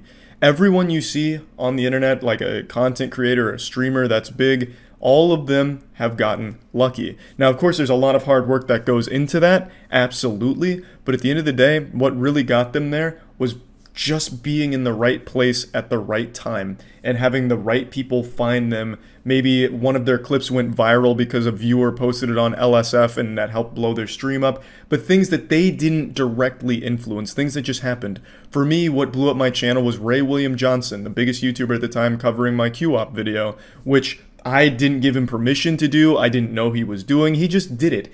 And it literally gave me a future. Like, it quite genuinely changed my life. And it was something that I didn't plan for, didn't try to do. It just happened. I was making content and having fun, and then I got lucky. And nothing has changed for me. I still just make content for the fun of it and have fun doing it. So again, just to bring it all home, if you're thinking about trying streaming or YouTubing, absolutely give it a try, but don't quit your job, break up with your wife, sell the house in order to afford a Blackmagic 4K, and then really go for it expecting that you're going to be a multi-millionaire from it. Just do it for fun, be consistent, and maybe you'll get lucky. That's always the advice that I give, because as long as you have fun doing it, you're at least not wasting your time, and you're just enjoying the ride and putting yourself in a position where maybe you do get that lucky break. So just wanted to put all of that I always say this on stream, but wanted to put it into a video so that way it's nice and concise and right here. And yeah, that's about it. So yeah. If you're a fan of the Watch Dogs video game franchise, then I am your boogeyman. I am your Dr. Doom, the universal threat. I am the man who ruined Watch Dogs for the entire world, at least according to one email. So I got this email a couple days ago, and I just wanted to talk about it and bring up a bigger point that stems from an email like this. So to bring everyone up to speed here and fill you in on the lore, I made a moist meter for the newest Watch Dogs game, Watch Dogs Legion, and spoiler alert, I fucking hated it. I found it to be one of the most boring AAA games I've played in recent memory. The only positive thing I could say about the game is I think it would be great for people with insomnia to help them finally get some sleep. I could also see it as maybe a form of punishment if you're trying to teach your kids a lesson. You could sit them down and make them play an hour of Watch Dogs, and then they'll probably eat their vegetables and stop disobeying you as a parent. The game's just not very good. It's not fun. Playing Watch Dogs Legion is like eating styrofoam. I'd rather sit in front of my washing machine and watch the clothes go around for an hour than play an hour of that game. Now, all this being said, I got an email from a very disgruntled fan saying that I single-handedly ruined the entire franchise and no more of the games will ever be made now because of my moist meter on the game. And first of all, I'm flattered that they think I have that much power, and second of all, if that is the case, then great. I should be hailed as a hero, so no more Watch Dogs games can plague gamers. That shit is boring. It is bad. So now let's get to the email. So the subject: why you had to ruin Watch Dogs Legion? What the fuck is wrong with you? It's pretty aggressive, but it's straight to the point. I knew exactly what I was getting in when I clicked on this email. Thanks to your awful Watch Dogs Legion review, absolutely nobody will buy this game. You're welcome. I bet it makes you so happy that you can ruin good things. Well, let's not get carried away here. I'm not going to say this person's name, but they're getting a little rambunctious, alright? They're hitting me with a bit of a razzle-dazzle here. There is nothing good about Watch Dogs Legion. Let's all get on the same page there, okay? I didn't ruin a good thing. I just talked shit about a bad thing, is what happened. Now, what I find interesting is they view the moist meter as the final boss of video game reviews, which is great. I love to hear it, but I don't know why all of a sudden they think my review of Watch Dogs has made everybody stop playing video games that I don't like. Keep in mind, A review is an opinion. It's not a fact. And trust me, I know in this day and age opinions can be scary because someone might have a different opinion than you, and that's terrifying. That's that kind of shit that keeps you up at night right there. But I think it is important to hear other opinions, even on something you like. Even if it's someone that doesn't share the same opinion, it might be worth hearing. But hey, I don't know, I'm not your fucking dad. You know, if you don't want to hear the same opinion, just lock yourself in Twitter echo chambers. That's entirely within your right. All I was doing was giving my opinion of a game I felt to be very stinky. And I was letting people know that much, you know, how I felt about it, because that's what the Moist Meter is. It's me bending over and showing you my asshole, and giving you my thoughts on games and movies. Now let's go ahead and get back to the novella. Everyone on YouTube, including Jack Spadicy, were playing it and having fun. Once you posted your awful review, everyone stopped. Well, far be it from me to question this bulletproof logic here, but what if they stopped because they also realized how boring the game was? I put a good 6 hours or something into that fucking game, and that was more than I could stomach. Perhaps all the other YouTubers reached their limit. Human beings aren't perfect. We can't tolerate things as boring as Watch Dogs Legion for that long. So I think if I had to speculate and come up with a theory, a hypothesis, I would wager that the YouTubers stopped playing it because nobody wanted to watch it and they hated playing it because it was so fucking boring. It's just a guess. But I do like their thought process where everyone on YouTube only plays and enjoys the things that I play and enjoy. So if other YouTubers are playing something that I don't like, as soon as they realize that I don't like it, they all just like collectively stop like, oh fuck, well if Charlie doesn't like it, well then I shouldn't like it. I think that's kind of cute. Now it continues. How can you give it a worse score than Marvel's Avengers? Well, that is actually a good point. Now they're making a good point. Marvel's Avengers is extraordinarily boring. Yes, that is an inarguable point. That is watertight. But Watch Dogs Legion crosses this threshold, this event horizon of boredom to a level I didn't even think AAA games could get to anymore. This game is literally like a Dementor from Harry Potter just sucking the fun out of all the players, and all that's left is this husk sitting in front of it mindlessly playing and having no fun. The Avengers game, while very boring, isn't quite to that level of misery, which is why it has a higher score than Watch Dogs, so I just wanted to clear the air on that. And now we reach the thrilling conclusion. It doesn't even make sense. Thank you so much, and that's in quotation marks for some reason, I don't really know why. Thank you so much for ruining one of my favorite franchise, because thanks to you, they will never make Watch Dogs 4. That is music to my ears. If they never make Watch Dogs 4, I'm happy. That's great news. But I don't think it would be because of me. You see, contrary to what they may believe, my opinion doesn't hold very much weight or sway in the video game industry or just the bigger picture overall of entertainment industry. It's just one man's opinion. That's all it is. But for some reason, the internet has really bastardized what an opinion means. An opinion that differs from your own now is an attack on you personally, as illustrated with this email here. It's very weird. When people like something and hear someone doesn't like it, they then hate that person for it. And they think because of that one person's negative opinion of the game, everyone's now going to hate the game and everyone is now against them. It's strange and it's sad. And I also like to point out that they said I ruined the franchise for them. Why? Just because I didn't like it, now you can't enjoy it? You can like things that I don't like. It's not illegal. I'm not gonna, try and throw you in jail for it. It's totally fine for people to like things I don't, and vice versa for people to like things you don't. There's nothing wrong with that. It's natural. That's the way things should be. Your opinion on something shouldn't change with what other people's opinion on it are. You should be able to form your own opinion and stick to it regardless of what other people think. For example, I love The Mummy and The Mummy Returns. The Mummy Returns is notorious for the worst CGI in American cinema history with its conclusion with Dwayne "The Rock" Johnson coming out as the Scorpion King. In spite of that, or despite that, I still love it. I still absolutely love that movie. It's my second favorite movie, right behind the first Mummy being my favorite movie.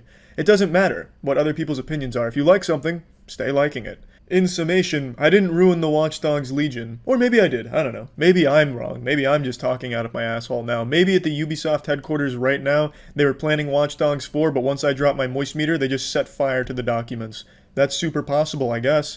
Maybe. Who knows? But anyway, that's about it. See ya. When you think of hero, you probably don't think of the same thing I think of. Because I think of a movie and game reviewer when I think of a fucking hero. Because that is one of the bravest things you can do on the internet, is giving your opinion of a movie or game and review it. Like, that is a recipe for disaster, because no matter what you do, you lose. If you give a review that's less than perfect, the people that love that product are gonna fuck you in the ass. They're gonna spread your asshole real wide. If you say you like something that other people didn't like, your asshole's getting blasted again by that crowd. Because people are professional fans of products and full-time warriors going to battle for the things that they liked or things they didn't like, attacking people that liked things that they didn't. So no matter what you do, your asshole's getting dilated. That being said, I am constantly blown away by some of the dog shit movie and game reviews that I see pop up. Now again, I understand that movie and game reviewers get more shit than a gas station toilet, but god damn it, sometimes these reviews just hurt to read and are just genuinely insulting to people that are literate. It's absolute trash. Today, Kotaku, one of the biggest culprits of the worst journalism on the internet, released yet another hugely dog shit diarrhea diaper of an article, this one about the PlayStation 5. Now, the whole review itself isn't the worst thing I've ever read in my life, but there's one part in particular of the review that is the worst thing I've ever read in my life. It makes my immortal fan fiction look incredible in comparison. It's just, I'll show you. So in the middle of their PlayStation 5 review, the reviewer goes on to say, "But I'd be remiss to ignore all the reasons not to be excited for the PlayStation 5. The world is still reeling under the weight of the COVID-19 pandemic. There are more Americans out of work right now than at any point in the country's history, with no relief in sight. Our healthcare system is an inherently evil institution that forces people to ration life-saving medication like insulin and choose suicide over suffering with untreated mental illness." What the fuck does any of this have to do with anything regarding the PlayStation 5? Were they expecting readers just to get to this point and be like, wow, you know, I was really excited for the PlayStation 5 until this asshole reminded me there's bad things in the world. Now I don't want a PlayStation 5. They continue. "As I'm writing this, it looks very likely that Joe Biden will be our next president, but it's clear that the worst people aren't going away just because a new old white man is sitting behind the resolute desk. Well, at least not this old white man. Our government is fundamentally broken in a way that necessitates radical change rather than incremental electoralism." Right, this is all the stuff I wanted to be reading about when it came to getting information about how the PlayStation 5 is. This is exactly what I was hoping for, so great work here, Kotaku. "The harsh truth is that, for the reasons listed above and more, a lot of people simply won't be able to buy a PlayStation 5, regardless of supply, or if they can, concerns over increasing austerity in the United States and growing threat of widespread political violence supersede any enthusiasm about a console's SSD or how ray tracing makes reflections more realistic. That's not to say you can't be excited for those things. I certainly am, on some level. But there's an irrefutable level of privilege attached to the ability to simply tune out the world as it burns around you." This is basically like going into a restaurant and reminding everyone that there's people starving in the world, and then getting a seat at that restaurant. This genuinely gives me no hope for the future of games journalism, and I actually think it should be a crime to even be a games journalist past this review. It is so bad. Kotaku is like a septic tank. You know exactly what you're getting when you look inside of it, but you're still constantly disgusted. This is like the millionth awful article they've made. Anyone remember like a year or two ago when the Joker DLC for Smash Bros. Came out and Kotaku made that article calling into question Nintendo's ethics because they thought they heard the word retarded in the background music? They just misheard a lyric and started throwing shit at Nintendo for their inability to listen. You remember that? Who is still reading this garbage? I don't get it. 50 Shades of Grey has better writing than Kotaku. This is just so awful and weird. So the thing here is, don't be excited about PlayStation 5 because there's bad things going on in the world. Well, for a lot of people, a console like the PlayStation 5 is a form of escapism. And those things that this guy lists here are things they want to escape from. That's a good thing. For just a little while, just enjoy yourself. Turn yourself off from all the terrible things going on in the world. And he makes it seem like it's a bad thing. Not everyone needs to be 100% miserable all the time like this guy, who then in the next paragraph goes on to talk about how he spends hours lying awake at night in his bed, scrolling through terrible news just to stay mad. Not everyone wants to do that. This is a reason to be excited. There's bad things in the world, yes, and now there's the PlayStation 5 where, you know, for maybe an hour or two a day, you can just enjoy yourself and just kind of push that aside for at least a little while and have some fun, which I think is important. Games journalism is so fucking weird these days. You have like reviewers that can't separate reality from fiction, where they're talking about how they're afraid players are going to go on a real-world murderous rampage because they ran over 3 fire hydrants in Grand Theft Auto 5. And you'll have other game reviewers talking about how they're now suffering from PTSD because they watched Crash Bandicoot die once during their Crash 4 playthrough. Then you'll read a review from Polygon on Cuphead talking about how the reviewer can no longer sleep at night because they're just playing through these flashbacks of all the cartoon characters they killed on their journey to the end screen of Cuphead and give it a bad score for it. It's so weird. There's so many reviewers that can't separate reality from fiction, video games from the real world. And then on the other end of that spectrum, there's people like this guy who are so hyper-indulged in reality that they will not allow themselves to enjoy anything. Until the world is a complete utopia with no problems at all and free ice cream delivered to the Kotaku offices every Tuesday, this guy will not focus on anything besides the bad shit in the world. He feels guilty if he starts to enjoy something because of everything bad going on in the world. That's how it comes across. He can't even, for one review, focus on what was actually being reviewed, the PlayStation 5. He goes off on this long tangent reminding everyone that the world's not in great shape at the moment. Why? What is the fucking point? This whole review is like asking your friend their opinion on something and they just start talking about shit totally unrelated to the question. Hey man, how was that new Harry Potter movie? I know you just saw it. What did you think? Well, Charlie, as you know, I was recently laid off this week, and things have just been kind of hard recently. I've been finding myself crying a lot at night, and, you know, it doesn't help that my girlfriend was recently cheating on me, and I found out, but that's really not even the worst part, Charlie. The worst part is she was cheating on me with my own father, the man who gave birth to me. The ultimate form of betrayal, Charlie, so it's just, it hasn't been a great week for me. It's been rough. Oh, okay, well, yeah, that's all, like, bad shit, but how was the movie? You know, the thing I actually asked about. It's just a stupid fucking review. I don't understand what is going on with the state of gaming journalism. It's terrible. And yeah, that's really about it. Just wanted to rant about that. That's it. See ya.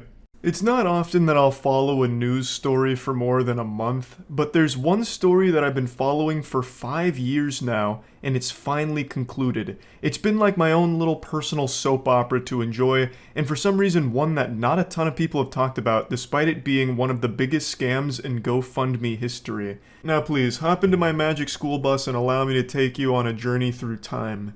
It is 2017 years after the death of Christ, and a woman named Caitlin McClure starts a GoFundMe titled Paying It Forward with a picture of her standing next to a homeless veteran named Johnny Bobbitt. She then tells the story about how her car broke down and she was out of gas, but Johnny Bobbitt came to the rescue like a saint, giving her his last $20 despite being homeless in order for her to pay for gas and get home. This heartwarming story tickled the soul of over 14,000 people who donated to this cause to try and help get Johnny Bobbitt a better life. The GoFundMe was started with a $10,000 goal, which was obviously fucking annihilated, raising over $400,000 for Johnny Bobbitt, and it was just a real feel-good story that I'm sure a lot of you have heard of.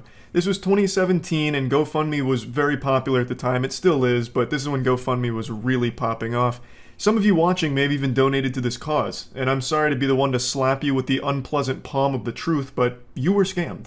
The 5-year investigation here has finally concluded. It was 100% a scam, and the verdicts have been passed. I'm going to get into the verdicts and everything towards the end, but I want to give you this entire timeline here because this is more wild than you'll probably expect. Now, I've been pretty outspoken about the dangers of GoFundMes. I think it's a great tool that gets abused by a lot of pieces of shit just trying to take advantage of good-intentioned people, just trying to squeeze money out of them. So you just gotta be careful. You can't just blindly donate to something on GoFundMe without doing your due diligence first to make sure it's legitimate. I can't even count the number of times there's been like a tragedy or something noteworthy in the news and a fraudulent GoFundMe campaign gets started. A lot of people donate to it and it turns out it was run by someone unrelated to the events and they just pocket the money and run. It happens so often. There's just so many scams there, you have to be careful. And you'll see a ton of these like feel-good GoFundMes or like really needing help things that have these like really sad stories. My son slipped on a banana peel at the park. He broke both of his legs, both of his arms, and his skull was cracked in half like a fucking walnut. I'm looking for $3,000 for emergency surgery ASAP to fix my son. You know, like scratch your head like, $3,000?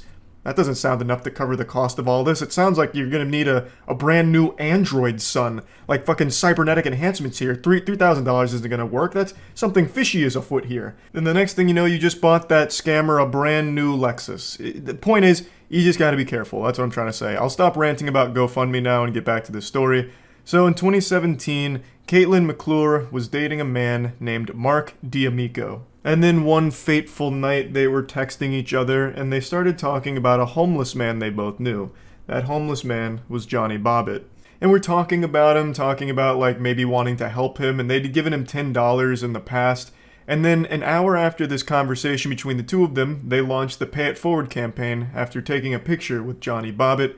And then they fabricated the whole gas story about how he gave Catherine his last $20 so she could get fuel and get home, which was a complete lie, confirmed in text messages, by the way, where McClure was bragging about it and talking to a friend about how she made up that part because she needed to make it sad. It's actually like a scam Ed, Edd n Eddy would have run for Jawbreakers here, except these are 400,000 Jawbreakers. They raked in a fat stack of cash, and then they started spending that money. They bought a BMW, a New Year's Eve trip to Las Vegas, helicopter ride over the Grand Canyon, Louis Vuitton handbags, a whole bunch of shit from these GoFundMe donations. They were just spending the fuck out of the money on all kinds of luxury items.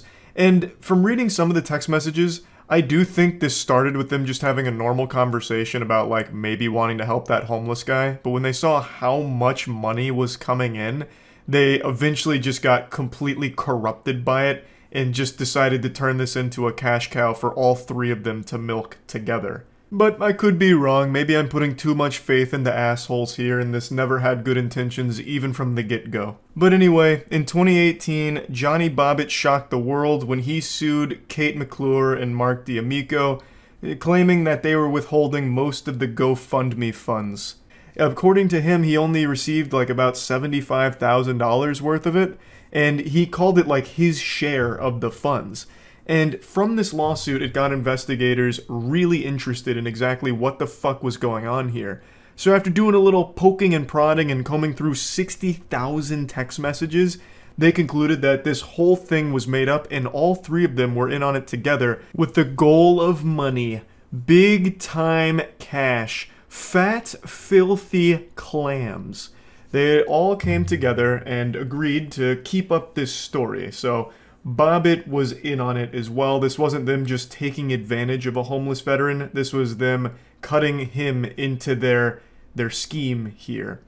And it's been 5 years, and they've been going through the trial and all of that. Kate McClure was sentenced to a year in prison for her role in all of this, maintaining that Mark was the real mastermind here, the puppet master pulling the strings of this giant scam. Now, I'm no super sleuth, nor was I a detective on this case, but if you ask me, that's a load of baloney. I don't think Mark was forcing you to buy Louis Vuitton bags or flex your BMW or anything like this. I think you were very, very enthusiastic about this whole thing, especially when reading the text messages. I think getting a year for your role in this is really light sentencing. Johnny Bobbitt received ordered a recovery program, and if he fails to stay clean, he could face up to 5 years in jail. And today, the big guy Mark D'Amico himself received a 5-year prison sentence for his role in this giant scam. Unfortunately, Mark didn't have a smile on his face today. He just didn't look very happy. But you know who was happy? Me. I was so pleased to see this. I absolutely love when a shit stain gets actual punishment for what they've done. Scamming people who are trying to help other people is one of the lowest things you can do. So I'm actually, I'm of the belief that he got off really easily here. All three of them did, if you ask me. I think this is deplorable, and I think there's absolutely no fucking excuse for it. So I think 5 years, 1 year, and a potential 5 years is really lenient, all things considered. But that's just me. I'm sure a lot of you are also curious as to whether or not the donors got their money back, and the answer is yes. In 2018, GoFundMe stepped up and refunded all 14,000 donors, gave back all 400 grand from this campaign. So good on them for making that right. Overall, I am happy with the series finale here. I followed this show for 5 years, and I now feel the way I did when Breaking Bad concluded. A great ending overall, but, you know, it's going to be a little sad not to be able to follow this anymore, but I'm happy with the way it all wrapped up. So, yeah, I just wanted to talk about this a bit because it's not a story I see talked about that often, surprisingly. Even though it's a pretty big deal, a $400,000 scam, that's not like pennies. You know, that's a lot. So I just thought it was worth at least mentioning since it finished today. That's about it. So yeah. I think now is the easiest time in history to be a parent. Back in the earlier days, you had to make sure your kid didn't fall off a cliff or get hit by a stray arrow, mauled by a lion, you know, fall victim to dysentery on the Oregon Trail. It was tough to be a parent back then, but now I think it's super easy because you can just give your kid an iPad and let the internet raise them for you, and then get mad when your kid isn't exactly an upstanding citizen and blame everyone but yourself. But for parents that want to be a little more involved in their kids' lives, luckily there are some great departments that are offering invaluable knowledge on how to be the worst possible parent ever.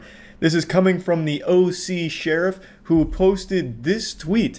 Do you know how to properly search your child's room? If not, stick around for our first episode of #ParentAware with Sergeant Gunsley. I think there is a 0% chance this guy's name is actually Gunsley. This has to be an alias. It's too fitting. Fucking Sergeant Gunsley? What are you gonna tell me next? That ParentAware episode 2 is hosted by Bill Bazooka? Fucking Paul Danger? Like, goddamn. I'm Sergeant Brian Gunsley with the Orange County Sheriff's Department, and today I'm going to show you how to search your child's room. The first step is to remove the child, or the teenager in this case, from the room. You don't want them in the room because their protests may distract you from doing a thorough search. Hey pal, gonna need you to leave the room. Thanks, we'll talk later. This is the oldest teenager of all time. Dude looks like he's going on 40 years old. Like, who is this, Benjamin Button? Jesus Christ, dude's got like a thick 5 o'clock shadow. I like how he's immediately treating his son like a criminal, like, hey pal, I'm gonna need you to get the fuck out of here. I'm surprised he didn't like kick down the door, weapon drawn, like, get on the ground, I'm searching the room. And he just tases him anyway, just for the sake of it. Like, you're not gonna interrupt. It's important to search your child's room every once in a while, like I would say about every 6 months. Unless you suspect that they're using drugs or alcohol, then you're going to want to do it more often. He treats his household like it's boot camp. Alright, champ, it's time for your weekly room inspection. Go report to Corporal Hollow Point and give me 500 push-ups before you eat your green bean casserole. So I don't think I need to explain to you why doing this is a horrible violation of your kid's privacy and is absolutely going to lead to a lot of problems in your relationship with your family. But I think I'll explain it anyway. Anyone who's ever been a kid, which I'm assuming is everyone except this guy, I guess was just created in a lab to be the most generic NPC police officer ever. Fucking Captain America over here, never had a childhood. Anyone who did knows how awful it feels to think that your parents don't trust you. It makes you not trust them, and it makes you resent them. So what I recommend is to start searching from top to bottom and then left to right. So here I would start searching in this plant and then go across to the right, and then we'll search into whatever containers that are here. I always want to look inside the containers and inspect things thoroughly. See, here we have a container with, looks like a place for someone to hide something, so I'm going to hang on to that. Certainly want to talk about that in a little bit. What a weird item of interest. It's just an empty bottle. Like, that's super normal. What do you mean you're going to have a talk with them about that? What is that conversation going to look like? Come here, son. Look, I found it. That empty bottle of vitamin gummies. Bet you're using it to store drugs, aren't you? You break my heart. I raised you better than this. Get out of my house. When it comes to books, you just want to search through all the pages and just see if you see anything. Here we have a picture, it looks like, of a child with a gun to their head. This may indicate that they're thinking about committing suicide. So that's something that we want to talk about with our child. Yeah, that sounds about par for the course. If my dad was like this, I'd probably have stick figure drawings of a gun to my head as well. If you're the kind of parent that's actually going to follow this advice and routinely kick their kids out of their room so you can thoroughly search it like you're looking for a fucking treasure map, you should go in expecting something like this, some cries for help to let you know that they're miserable. I also really like the background music here, the royalty-free Facebook shit. Really helps elevate the tutorial. So here we have something. This looks like a scale of some sort. So that could be used by someone who's maybe purchasing drugs or selling drugs. So that's something that's disguised. We'll hang on to that. Pretty fucking cool scale, but it makes it feel like this whole thing was filmed in 1998. Why the fuck would someone disguise a scale as a PlayStation 1 video game? You draw more attention with that than anything else. Like, that is some old school shit. Obviously, this is all set up for the tutorial here, but I like to imagine it all is real spur of the moment. Like, he just barged into his son's room, get the fuck out, I'm searching for contraband, and this is the result. So, like, in that case, I feel like his son is innocent, and Sergeant Gunsley's framing him. Like, he's setting him up. This definitely belongs to an older man. There's no way a kid who's selling drugs is disguising their scale as PlayStation 1 Tetris. No chance. But that does seem like something an out-of-touch cop would do to try and bust people undercover. You know, like just parading around. I do love these video games, am I right, kids? We love Tetris and PlayStation, right? Oh! Heroin just fell out. That's super weird. No one's a cop here, right? Like, you guys wouldn't want to buy this, would you? Looks like a container of some sort. Let me see what's inside. We have hidden in here, we have some, looks like marijuana. So I am going to hang on to this. We're going to have a little talk about that. Some teens use this to get high. They can use this as a huffing device. So if you have dust off or any type of computer duster in the room, we want to remove that because that could be used as something dangerous and that could be deadly. Imagine Sergeant Gunsley just hits a mean whip it on camera. Kids use this to get high, and so do I. That'd be fucking great. Now, this is the first thing he's done that seems reasonable to me. You know, keyboard cleaner is very dangerous. You don't want that anywhere around your kids. And I just don't think he went far enough because there's a window right there. That's extremely dangerous. His kid at any moment could throw himself through that window and kill himself. So I think he needed to put some bars on the window to keep them safe and maybe even pad the walls a little bit because we don't want him to like hit the wall kind of hard and hurt himself. Just, I think we should start taking a little more inspiration from the isolation units at prison in order to keep our kids safe. If your first thought upon going into your kid's room and seeing keyboard cleaner is, oh my god, they must be using this to get high, then you have already utterly failed as a parent and something has gone awry.